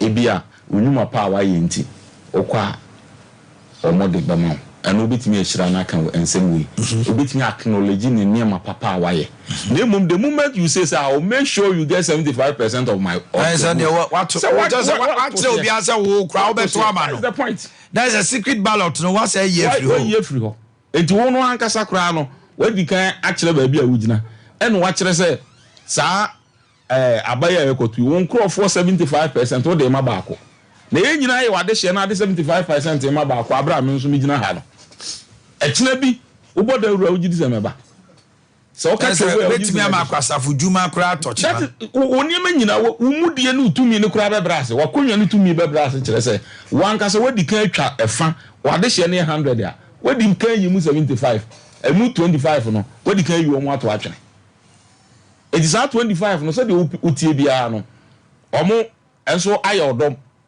in default enti so ohene de wodo hu wuru amanyuku memma wo sei ne de no kureni ani se ebam sa na emomo betimi ahira no se me de hye no wadwuma abaye mani soy mani je so na ni so na adwuma ye de untimi nka njenza mo nka mani so wadwuma a wo ye na me bompa ye se Ghana fo nyina besa de tumi na ma so mo de mawa se adwuma na ye no koso eto aso na emom the moment you say obema won crofo emu efa sei ato aba ama ne de eba ne sa de ana de wo kan ne se wadi kan take size say me crofo we de say won ko campaign they are better na kwan be na alpha so abeti am 75% at all because you whip them say 75% no omo ko to abama no eno na enye because enye ne say ebe ma wade hye na omo so efa foforo no eso so ani abre enti beba no o kan asem bia asem na wo kan no se nya abufu kura na ya abufu because who aye hi omo hwe wani ani that is the point enti yen stress sa active partisan politics in there nananom they are the last people to join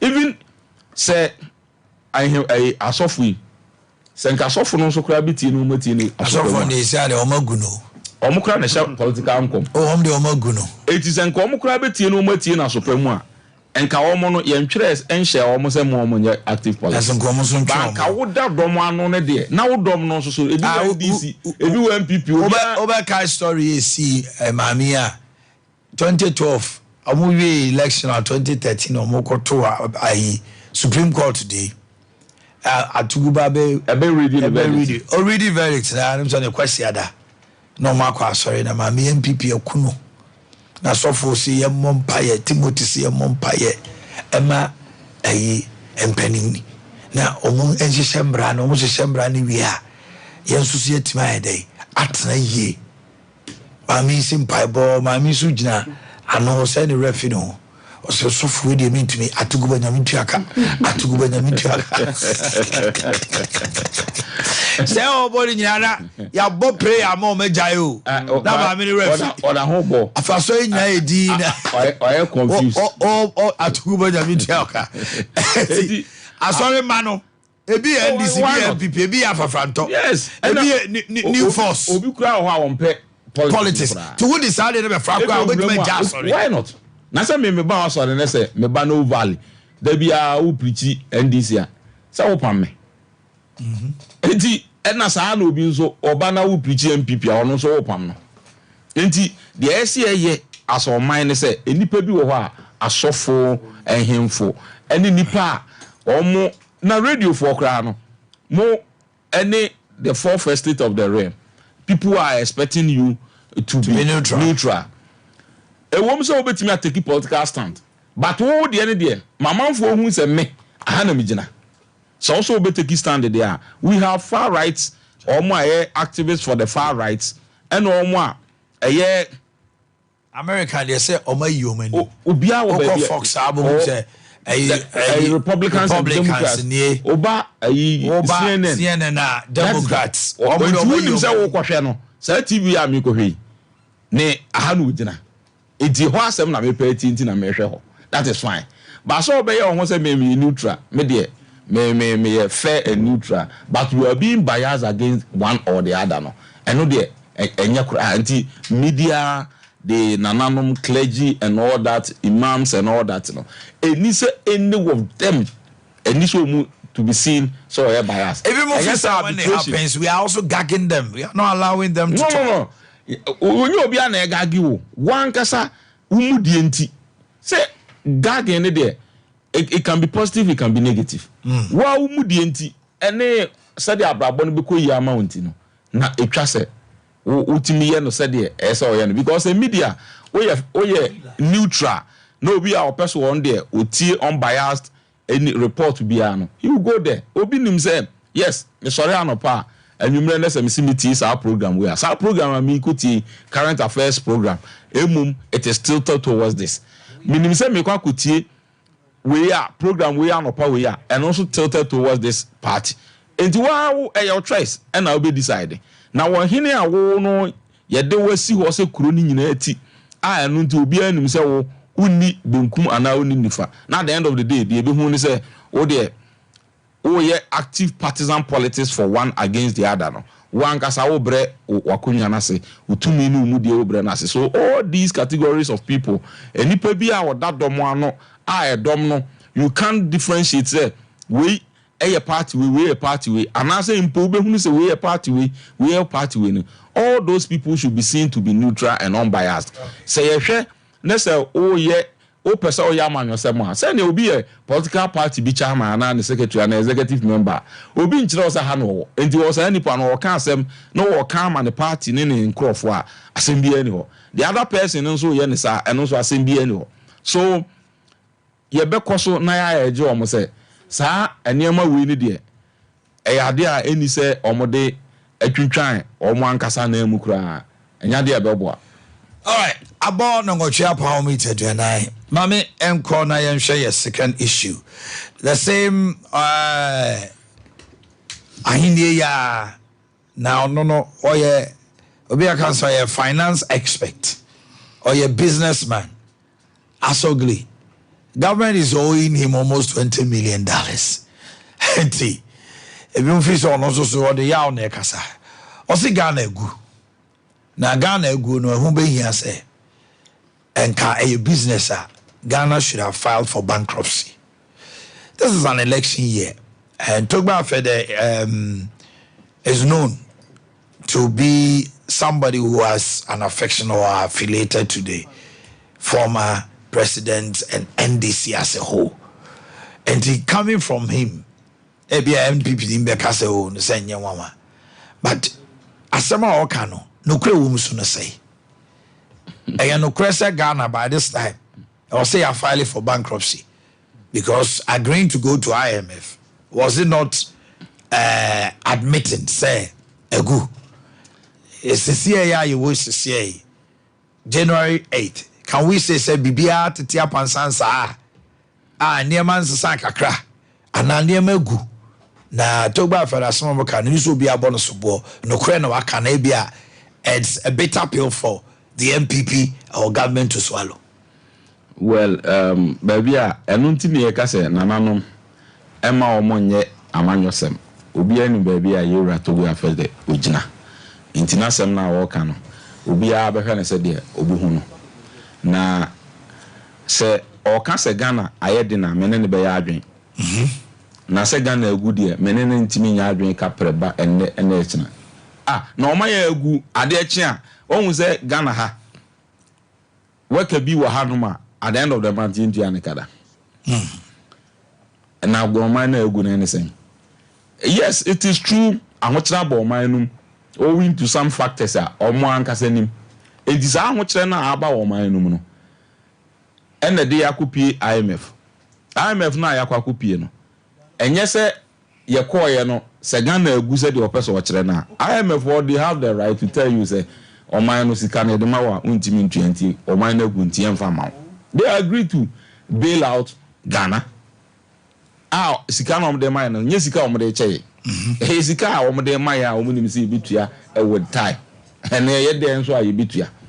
O maya e o mi o hwe ye bill for employers o hwe sa bill for the employers you realize from 2016 Ebepim 2023 it has quadrupled, but Abaya here every day because the number of people who have been hired Abaya for Omojuma every 2016 Bepim Sabre enormous. It is almost a double. And you know, said the TBR no or mine ya ho nanso ya kwankro said ye pese ye hono. But o maya yetimi hwe enkura wo mu over 2 million children. Yetimi hwe o mo a enyina Abaya tu o mo ka free. Ankura ni nyina yetimi ko school. And infrastructure Abaya enso ye bia no guso awoye. The roads, the schools, all the infrastructures Abaya ne ye ni nyina guso awoye. Next o ka say o man na gu atete egua. I mean, so okay, so mine a failed state. You are talking about failed state. The security of the country is intact. The wage bill of the country is paid every month. At the end next year, ama we draw conclusions say mine go because mine doka. Do you know how much America for owe? Trillions of dollars. In America for deka. But America, can anybody say America go in a sabri woman? On my banner endeka ewiase. Enti so o mine do ka $20 million no where enkyere say o mine gu and the fact say o mine ntua wo $20 million no enkyere nso say o mine gu yes equally into which say o mine no say $20 million no o mine ntua bibi ane bo esosene $20 million na you can wage bill for a month you get $20 million as but every month the government is able to pay that. yɛhwɛ electricity a ejina so ya sabre ya adwuma kama ya ɔman no is able to sustain the electricity, the energy for the country as we speak. Ɔman egu entimi nya electricity constant ɛyɛ adwuma. Ɔman egu ntimi nhwɛ ne nkura about 2 million giving them free education. Ɔman egu entimi ntua ne workers. Enti when you put all of this together, the facts do not support the assertions of ɔman egu. Ɔman no betumi akasa ho kyerɛ wom. Yes, that's fair comment. But I say ɔman egu there, you are going too much. The security of the state is intact. So you think he's being political? Very, very political. And there, nobody should tell you this. Nobody should tell you this. Say about we are do election year, and then 2024 near 7 December we are going for elections, and it is his wish. Say His Excellency John Mahama and the NDC will win. Enti say me will be SMK. Now me spicing up. Now ultimate say glass this you only seem so depending on how you say it, you can see it half empty, you can see it half full. So on who say half empty. That is his comment, and we're entitled to it. But we will subject that comment. Yeah, this our comment in also be good in near way. Near who said they all can akumapem, adunipem, or mine no said the TN. Who is all kind of aduna who is all can say it is motivated politically. Said the beya will take advantage of the plighter. You see a Ghana and who here Yakum Gakra because you see as I watch economic indicators in baby inflation could be any baby and inflation is now 26% from 53. From 53. So when interest rate from 45 to now almost 28. 20, that is yeah, I say a bit me I reverted back to 2019 proud 2019 economy no. The curve is already bent. IMF is going to give out another 600 million. I'm told they are meeting today. Yes, and IMF is also giving. IMF is meeting today to finalize Yati Bebre. Oh, say Bebre na Yati Yatin so eba. The last time in the Ade Akye. Yes, but yet eba. The previous one almost first tranche of the agreement 650 million. Eba. It is an it is a way so bad. Then baby if he say actually will be one near now you asogri Togba Fede. No also the 20 ne woman now abayan timi to any na kra no man mu 10 at least ne boba joka krama ne comment ni bedroom so obomu se man no mu said ohunu because o man ne de ka and what ne ka no de obitimi aka de opebia but the no so nkyere se de obeka na opena wo ka no yenso se bi ni ani adwena ye de beto ho ehunu se de wo ka no ne kwan so no na anya ne kwan so no so enkyere de wo to a obetimi ato am na twam obetimi so ato am na pepepe obetimi so abasa entry enti se de ohunu no na so se na oman na gu a oman ya ho bambo security ejina ne na so oman ya sika se ye school sem ejina ne na so the health of this country ejina ne na so energy of this country ejina ne na so also oman na gu na time a ni na down for your mama di ade na at the time those days na ye da sunu fie na oman ne nwu ene de wa hu IMF here wo today if the IMF we inherited the IMF and on na man nwu so the indicators or they cast oman na gu na ne de so we no me de beto to hu say won sam na wo kan it is politically motivated. Mamiko honorable Kyoko na mentie no yo the edikai no said as a menu ya portray Togbe afede no menene nyadwen se bia wo ye political mo ye nyina ye kai se Togbe afede o mampani dada Kofu Breso no na ne adwuma ne Breso e no he ase asogli no me ade nyina kokofa ba ya wo bo abai ye solve energy problem no me ade nyina enti no said o portray no ana o pese obi ehu Togbe afede no enye sa na na no Ghana no se oyo adwene se obeka no kura abrebia no sa na amanfo hu enkanka aba we se Breso no wa obeyi wadwene se obeka no kura bia no ne label se oye NDC ni ana se bibia ya etisa ndi Togbe afede oyo ohene ezo otimi kire na dwene so o kire na dwene na se wadwene yo se bia na dwene na ya wo kire no ɛno nti no wɔyɛ NDC ni a ɛno deɛ ɛyɛ wawa sema but ɛyɛ so otumi kyena n'adwene na adwene no so ayɛ a wɔkyerɛ na yɛ a wɔka sɛ wɔnka sɛ Ghana go wɔ se yɛ fail but say failed yɛ gu yɛ ka sɛ yɛ failure Omanhene if somebody says if somebody use the word failed crowd there na ɛyɛ worse yɛ fail na baabi a yɛ fail no ɛna wɔkyerɛ mu financial sector wɔse sikasɛm no so we should fight for adwuma can file for bankruptcy sikasɛm no wɔka na nti deɛ wɔka na nyɛ no korɛ sɛ sikasɛm no sese no yɛ sikasɛm no yɛ fail agu yɛ fail kyɛ sɛ yɛanya deɛ yɛamo yɛ homɔden te sɛ woba wakɔ school na results aba no waanya deɛ na subjects bi wɔ hɔ wa fail enti wontimi nka nkyerɛ no anaa asɛ bɔ mamfi na ka sɛ ɔyere nkwae ɛnyɛ da nti sɛ nkyene twa mu a wontimi nka na enti no ɛna wɔka sɛ ne $20 million di ka ɛna ɔno so ayere no wɔka nyɛ togbe afɛdɛ ne $20 million ayɛ wɔ mu ne n'ani abra wɔka wo ɔyɛ Ghana ni ɛna ɔma nkɔ yɛ so otimi ka sɛdeɛ meme yɛ Ghana ni no ɔma nkɔ yɛ a yɛ sɛ timi ka na meme deɛ kora mema sɛ de no because meme yɛ opposition ni yes but so obi ayɛ a wɔpɛ MP wɔ MPP MP wɔ kwabre yes but so ɔba ɛna ɔma nkɔ yɛ wɔba no obetimi aka because ɔno deɛ ɔ sɛ obi ansa ban no ma ko yie no yento aba ma na ban yento aba ma no nti eno de me na nya me nwanwa so obekasa ba no kwasem a ye omu ni se eno ma nko yie e wo sikasem mu sa wo hwe oman Ghana na amai be se aduenum na wo bibrem ha na se ye po oman a ya ne sikasem nko yie na omo a ya ye hwehwe se ye ka se credit rating agencies se we ni sikasem ye momon bosia ni sikasem nya mamomon bosia blumed wala okeka ho se Ghana ye de ya to John status ye ka se John status a na che se wo sikasem anye wo de no de ye de wato ball na ba bia ya ye gu ball akra ye de wato na no ye sikasem ye feli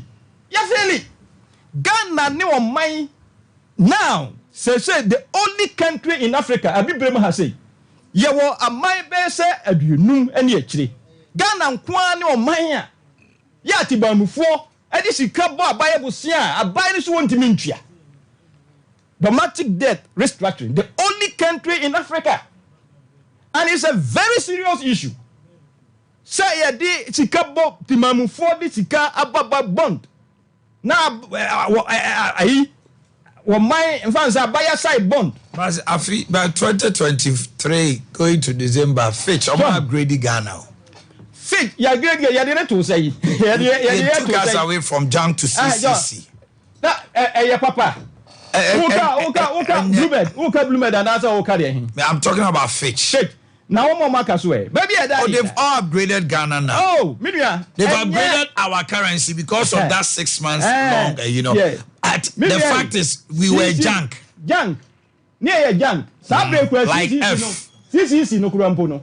So we are my best numua. The enye apparatus. Ghana kahubi. So we are my numua wa bibrem haya. Near a kofa ba ere near minu. Obi sorry I say Russia will create war ne COVID. Russia will create war no any COVID no. Abibrem has a maya a kahuna and Siobia na. Togo alcohol, Nigeria alcohol, Kenya alcohol, Ethiopia. Why near the Adinano? Baby Kurayan to question he saw Ethiopia money at the Adino. Opposite some crown prostitutes here, dear. Dear Kofa by and Yanka, Yanka, no cry woman. Now, media Dabia Meka, Messibe Betnaha, now me see Russia Ukraine war, any COVID. Russia and Ukraine for Tokwa, any idea offense COVID. Say any sunsa swobia wo sikasam ho a na menim ne America ba se me bet na ha so na me ka say o man se de sikasam apratiti se de togbe afede kai na se de ye kan ye yi aman a ya abibrem ha enum a o mu sikasam nya kura ye ka ho bia na wo se Russia Ukraine war ni COVID a na wo nso nyame uniti bu abufo and na wo nso nyame na anya no kwafo a son said, the Kofa Bayano. And yet, Russia Ukraine war and then COVID. No Mumsika 7 years to 2 years. A man more bonny, na this idea no by. Sana Mecano, as simple as that. No, Nancy, if you said, Beya, so how dance I may be you. Near French, Russia Ukraine war near French COVID. because da bia ye nya bibi dia he no dia da bia ye betna ye bi da bia ye ho betwere se ya to go fe de work away ye se wo so e de ye kwai e na hwan e de ye we minia se e ka ya die no ya ti ye ntimi ntua no se sabre ye si ye tua sika ba ne ye benya ye de be sa no ma we sei aka no ye si ye ntimi ntua no ene amanfo a ye sere wo mo no ene Ghana fo a ye nya aban no ho abotre ene ye nya oman no ho do a ye di nu enti enda e bi ye nya sika de ye sa no ma na sampampa se eka ye di nyina ye si ye tua oman ne na Ghana fo ye di o mo ka ye si ye ntimi ntua di se kire ne betumi ye tua ye tua nkasa sika ne ye kwa akofa no domestic debt exchange program ye kwa akofa no he ye kwa akofa sika ye de ye sa no ma we nyina enti se o kana sa me no nya dwene the only thing ne say sa domestic debt restructuring say ye ntimi ntua this a kire bako local bond bako be say 60 because 60 ne say ena ya je wo kira ya je Ade Akye ye ya je bako be say 60 ya nka 2023 ena ya matuo wo say between 2023 and 2020 39 wo say wo ntimi adua na ni nyina no gise 2027 na abehia se ya obetu ya bie 2027 2023 dia wo say wo ntua coupon kura ya ka say wo ntua coupon a ne esa wo di ma no kapre kura wo so mfa ma no na mom gise 2024 no kura betu ya 5% and afei 2025 wa say tu ya 10% na sebe bebre pension so bebre no akobo bra e no mo sika abra bai say yenim say afibia na ye benya sika wo ho na say wo wadi nipa hwamo say we enti yenka say wo oman ya ewo bibrem ha say be say bienum be say na ya na say bibi won kwa no last year uda John status ya si wo de no krea de bola obi pebabi e de bosia kwa na se Ghana no de ma no dia ka hu se bola na de kwa kotumu e ya sem papa de ba ya nye Russia Ukraine wo e na nya covid because amanya aka ni nyina no Russia Ukraine wo no esi wo covid si wo na renti ni enfa ya de esa e se pe de ka ho asem so na fei se de ye kan anye e ka wenku a menua eka hodo sa aba we firi ho a aba we se nyame boa ne ato aba 2024 ye wie January 2025 ana wo behunu eka hodo a ya aba we se wabo ya nsusu ni nyina no amanfo de agu ho amaye ya de agu ho amaye hwa contractor fo nkwana no na mitie about 336 million Ghana cedis ya eno no se omode ayini kokoto a certificate no koto a no wantimi antua after 3 months omoji interest ni nyina agu ho ntimi ntua na se wo meboa na se wo no wo se wo ye kwa me no brebi ho a megwinu ho a mesese na ban no kura mpo no e de betiri mo den no ni wo di ka ye no dada wuntimi ntua na da bai na wo se wo kokore enda hwe na no na wo ka wo se aba we ni aba ya wa ye gata sene aba bia nso de no kra na watutu amanfuro afiri kwa ho e cha aba bia na mfuturo e central for business cha aba bia because ekwa bia odin sabeka enso wontimi ye contractor for ka odi omo wontimi ntua enti se ye ka se no man koyi a nya togbe afedenko na e ka ye nyira ye ka bi Ghana for nyina e ka bi me atwete se miminua all right me ba se sia na afei maba mo chen but me de me ho kwa se meka ene ma me fan tudwa se about 9:30 a ye be fast sports a free sunyan ye Sompa 98.9 mrantie na wo ho no enso so ye de omo batum na TV ni ba bia no ye no ma twe nkomo eti ewie morning show na no ne no sunyane mrantie no nyagrokra omo bodwuma ho pa na mo beti omo kan ewa fidie so today being a holiday we'll hear from them live from sunyane eti exactly 9:30 we'll go and then we'll join the feed from Sunyane. To stay tuned with us live on Facebook and everything. Easy cry. Fibo Ventures, the Ashford toothpaste and toothbrushes Abba. One more the Afri-Fresh herbal toothpaste Abba. Na oko posego lena. Yeye wholesale new retail. Saasusu na KJT store number 2052-2053. Ewo first floor honomo ubenya bi ato store number 2052-2053 ewo KJTia. Open Ashford Prince, Ashford Evidence, Ashford Executive, Afri-Fresh Herbal Toothpaste. The doso ponu party for nitre Porsego Lane. Oka also share Linda. Number no yetiawa 053 54 52 263 053 5452 263 KJTia Zoso Ukoduma KJTia Dubai. Store number 2052-2053. Oko Albania Ashford brushes ni nyina bi ene Afri-Fresh Herbal Toothpaste. Eye medicinal, a ball se ho ban gum bleeding no ne sane mani nyina eye free ho. It's a family thing.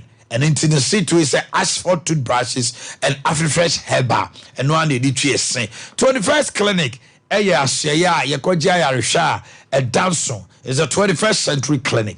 Na sciatica de ye di mu tentiman. If you to asia free 190 yina esa ho no.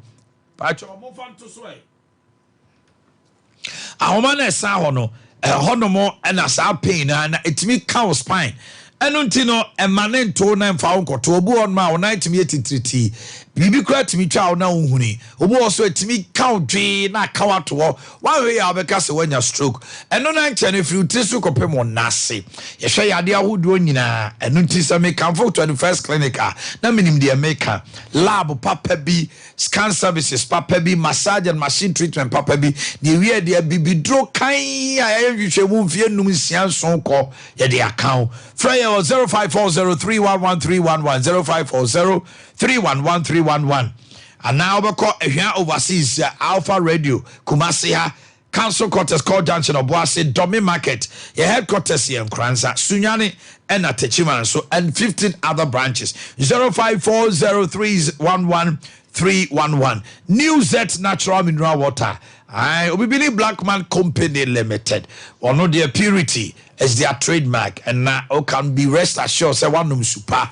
abra what is that wedding engagement outdooring parties I would draw a year same one year they say baby ya ensure we are jet to my brand issue and to also numbi fear you want the sachet and your wall ways so ubetima to sachet z kama say Frey our Bremen Westbrook to Junction Chronom Kwanaso and Kranso Atomic Asoma Kwaso and Sunyane Matt Roberts 0244-620294 0244-620294 0208183018 Amen Scientific Yame Adoma Mijidi Sechna Yabete this week Yabete Dr. Adams in Kaufia or Betch and near Memu Papa Amen Scientific hospital, whole of Africa, alternative medicine there, Amen Scientific. They are experts in stroke,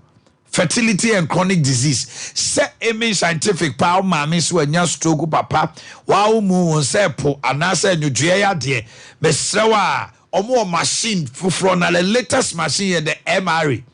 The highest form of MRI. Your friend MRI. They do rasa machine mo na the machine ye no George we are ayi to abawi akọ emi ne kodem omo fan twetwe ne ma bi mfiri so that machine mo edma diagnostics ni wi a prescribe medicine I was here the man. Wow. Oh, very advanced. MRI and MRI. I'm not talking about MRI. I'm talking about MRA machine. Amen Scientific. Amen. Amen. That's right. Doctor Amin. Dr. Amin. Ghana having your show say Mary Crab say hospitals no be crowd go. And so free you suta be possible.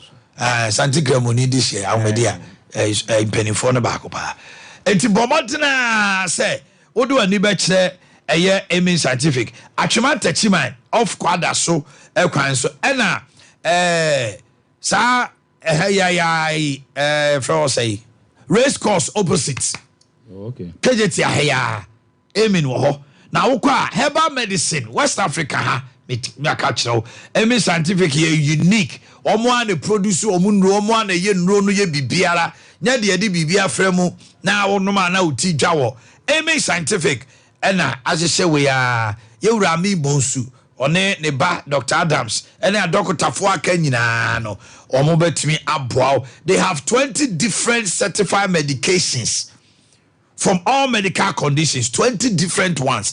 FDA agye atuma beye me kai COVID time pa omo de aduro bi beboa ye ma immune booster bi ye rade and to bomodena frɛ say okopa ya rehwedia Amy Scientific Hospital 0277 001234 0277 001234 and 0241 367 341 0241 337 341. Canberra International Italian Kwalani B School Obana Awat so crash out to nursery 2 no can wait.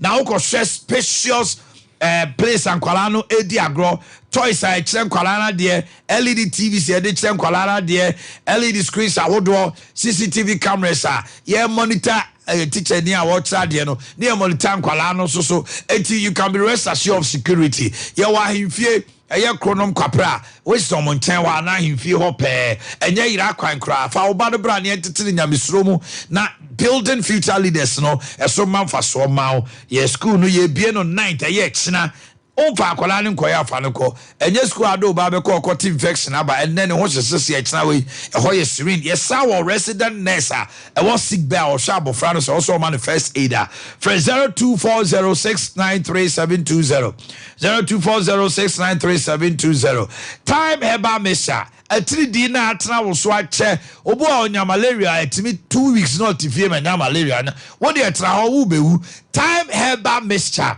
obu bobi nunum bia malaria fever ni nyinara udidi ana wanum aye nwonwono ebe free ho afei wo a wo honam aye boho general bodily pains no time herbal mixture near the time HH mixture in the capsules aba immune system support and the general well-being oba baby fifire bi to afei fifisa bi egugu be ma ho ne wo ba ho no sa ne mani nyina time HH herbal mixture be ye free ho adanse ankrofo de nya agro 0244 417669 0244 417669. Yeah, we chicken there na BBC. Announce you there. Ya said that no steroids, no antibiotics, no vitamins. Ya said that momu feed the papa.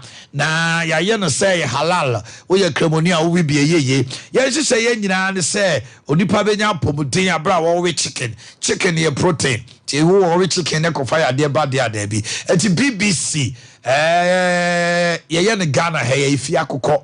Na nkosua papa bi wings papa bi thighs breast and fillet gizzard opere full chicken so fresh 05 444 444 53 05 444 444 Bantama High Street Presby Enshanimu Asamase Market Santase Roundabout Unity or Enshanimu Poku Trading a Doom SG Motor Pie Tech Shell Body Jackson Okowa Ubenya Biato Afe Yabu Bo Miso Near 5G Akamoa Yawie Manager Daniel 21st clinic awa mo ehwan ne important pancro no timetime ehwan ko nyina no mofo ani nchiro onkoto mu miso post office ya no manye be kind supermarket afema Esther or Arcom Royal Ventures Baptist University Ebuakwa PNC Ventures anomanye station Charity Hospital wianimu na Sachi Enterprise wasafo abinchi ye ne VIP car park ena kwaku ochire enso so okofodua eye Eastern Region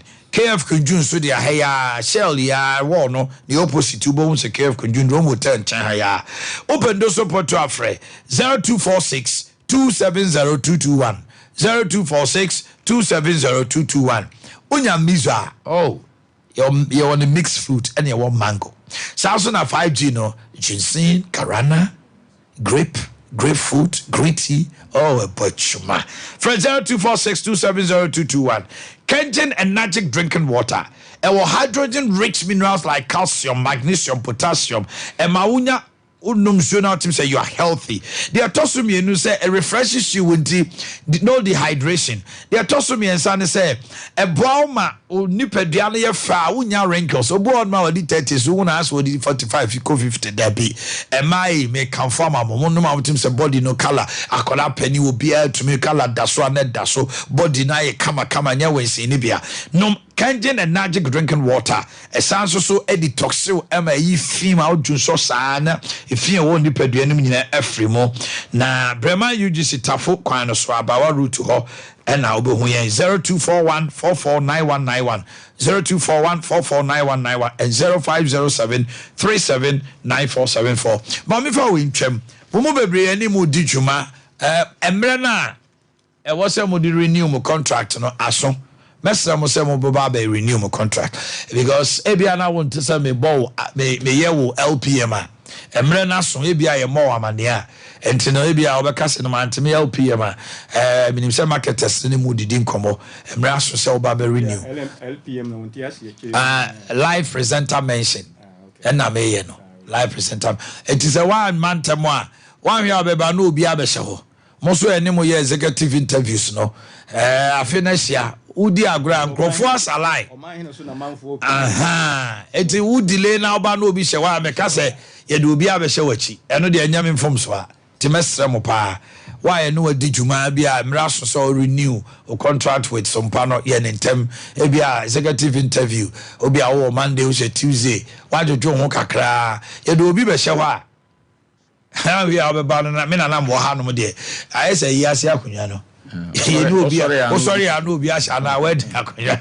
yes I saw them go no page obu ko buy near the usher for you or you bag the about shall say buy farmer god why ma tiesrewa e cha na ejo mesre peche later wa mebo bi asobo yem sha birthdays no to the sack electronics so yasin be the birthdays ba ne nyina ne se uyo obi a o birthday no o pese wudi ni kama sending number no 0548931931 kukuani akosia suma be ye ho adwuma 0548931931 birthdays ne ba they will send it and then they metima catch us elite eti happy birthday to you so we dey ama Tony Sack etom property electronics your chest freezer, deep freezers, air conditioners, microwave oven, washing machines, food processors, air conditioners, inverter, air Wi-Fi. What the board down on our side, no answer will browse it, and no answer actually the code in anywhere. Just a Nika say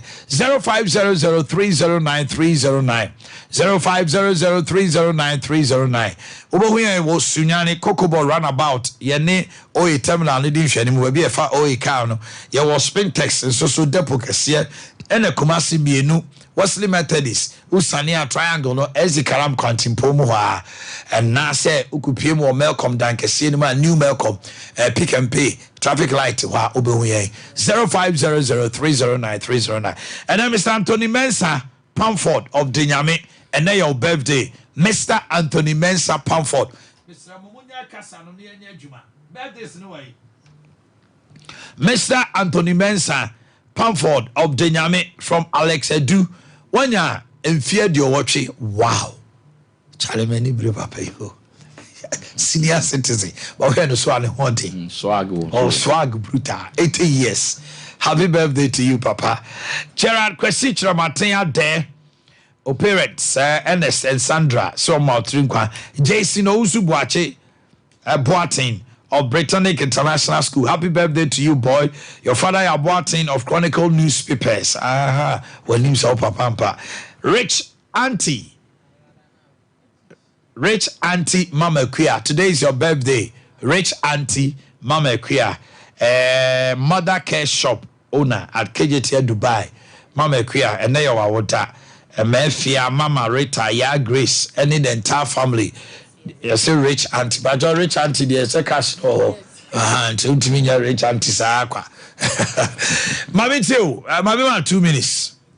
And then, person me activity lines, no. Now you pick 1 or 2 calls, and then they comes to Sunyani. Then the sports team will come to us from Sunyani, and then who analysis, who PowerPoint, ne delivery, no ne near my baby, no be amaya near. They will dazzle you. Mammy, too.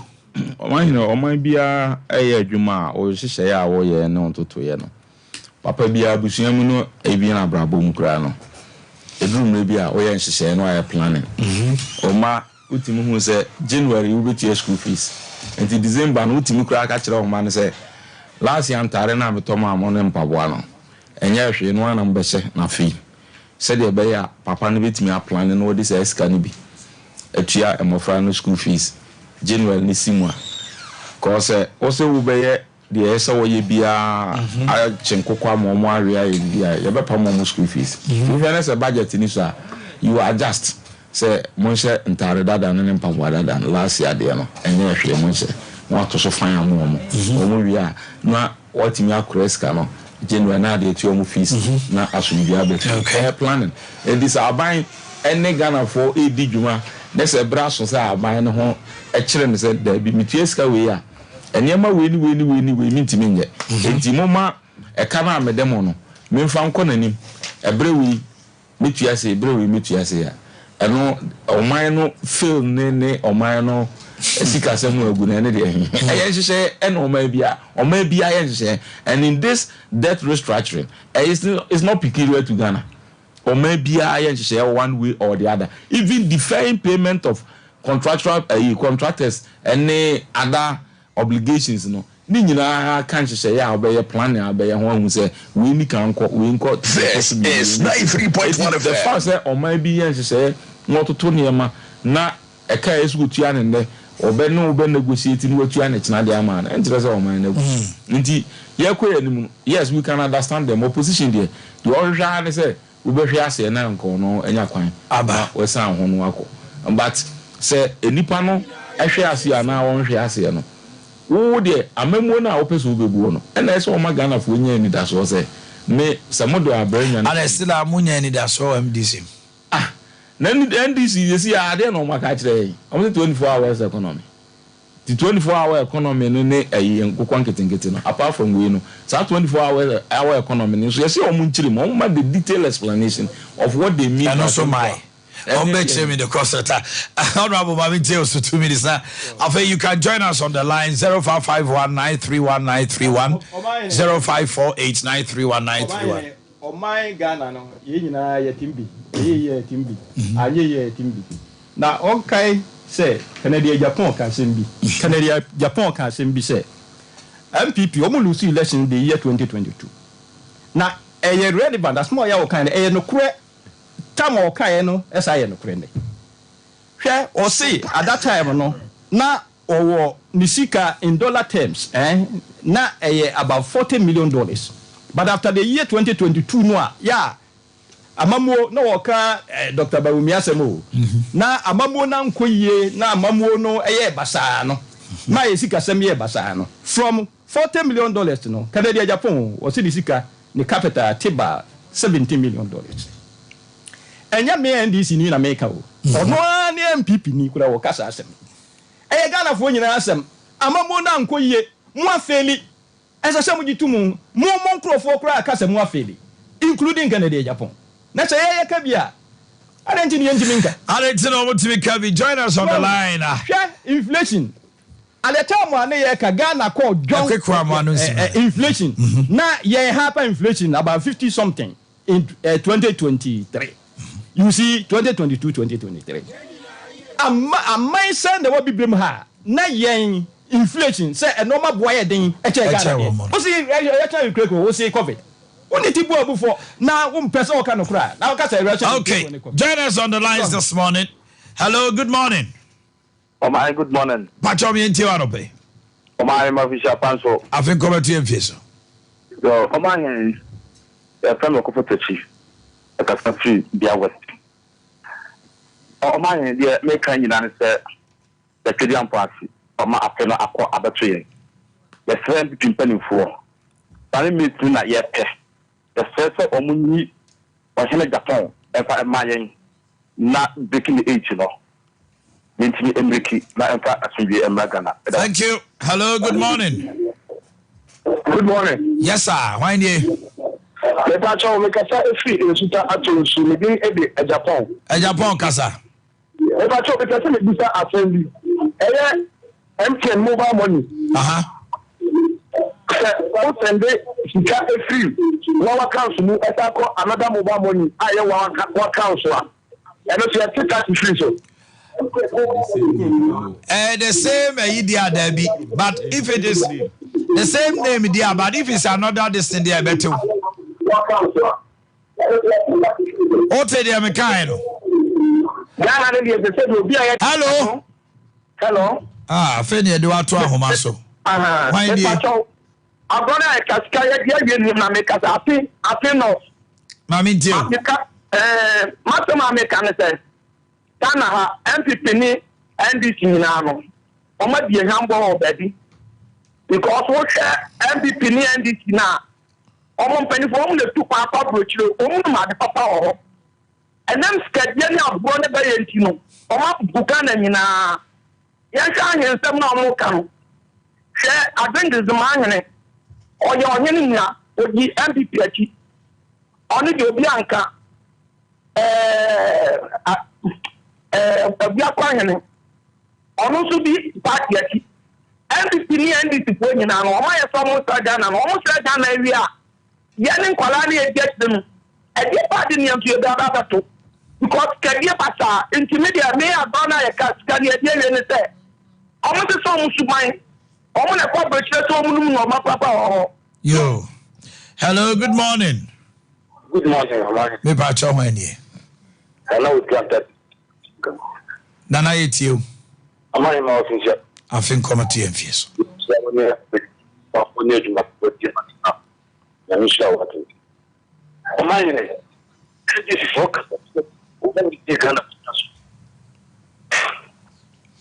Mr. Ochiahu ye na wala ni twitwa o.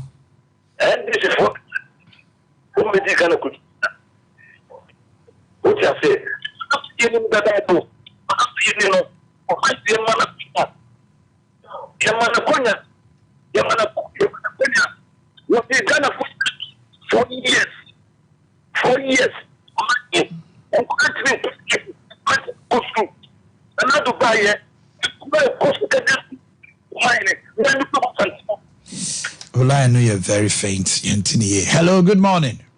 Good morning. Pacho Hanye. Hackman or Boakye. Hackman, me and you. So, my name. Yay. We probably that's protected the home. Ade. Okay. Any say, and can be patient here. It can be only a nitra as you will say. We are MPP rep. I said, yeah, I think I got political party maker. When you are this is one come APP. We will be and can say NDC. Any movement say a communication come over. Sound. Yo, watch the wadre. Yeti opportunity can answer be masonimu. Me just say makamagini. Send on my obu man or one when yet be being can or afraid radio. Hello, good morning. Good morning, Uncle Mike. Bacho Wine. Bacho, I should be at Senny. Mammy Tio from Senny East. My next was next break for the lawyer Jojo, a brand of swan, or Mokono. What are the Papa no ball program? Be a said or Catano. Uncle for wedding here almost on the 80% and no one see a boy and I did it into best media man. Never when there's no much I before you know, so that's it. I ran to you. Kwabra when you vote tobacco. And Kwabra for the one I hello, good morning. Good morning. Pacho Wanye. Pacho Midi, Yamitias. And Yamitias, your papa, Mammy pay. Oh, you know, I also know Kasa. Yeah, I'm not going to see a party in NPP NDC. Now, the other association here say, we are open, share, ever. And this is not a change. Say, they're not to go be at the top. Because school for the floor. I'm going to tell you in the past. Don't go to keep Papa. And this is easy, perfect. So, by over. See, on the health insurance and see by the capitation. And then go and never run with it free as it is. So you know what you go up there so that was free. Now who is what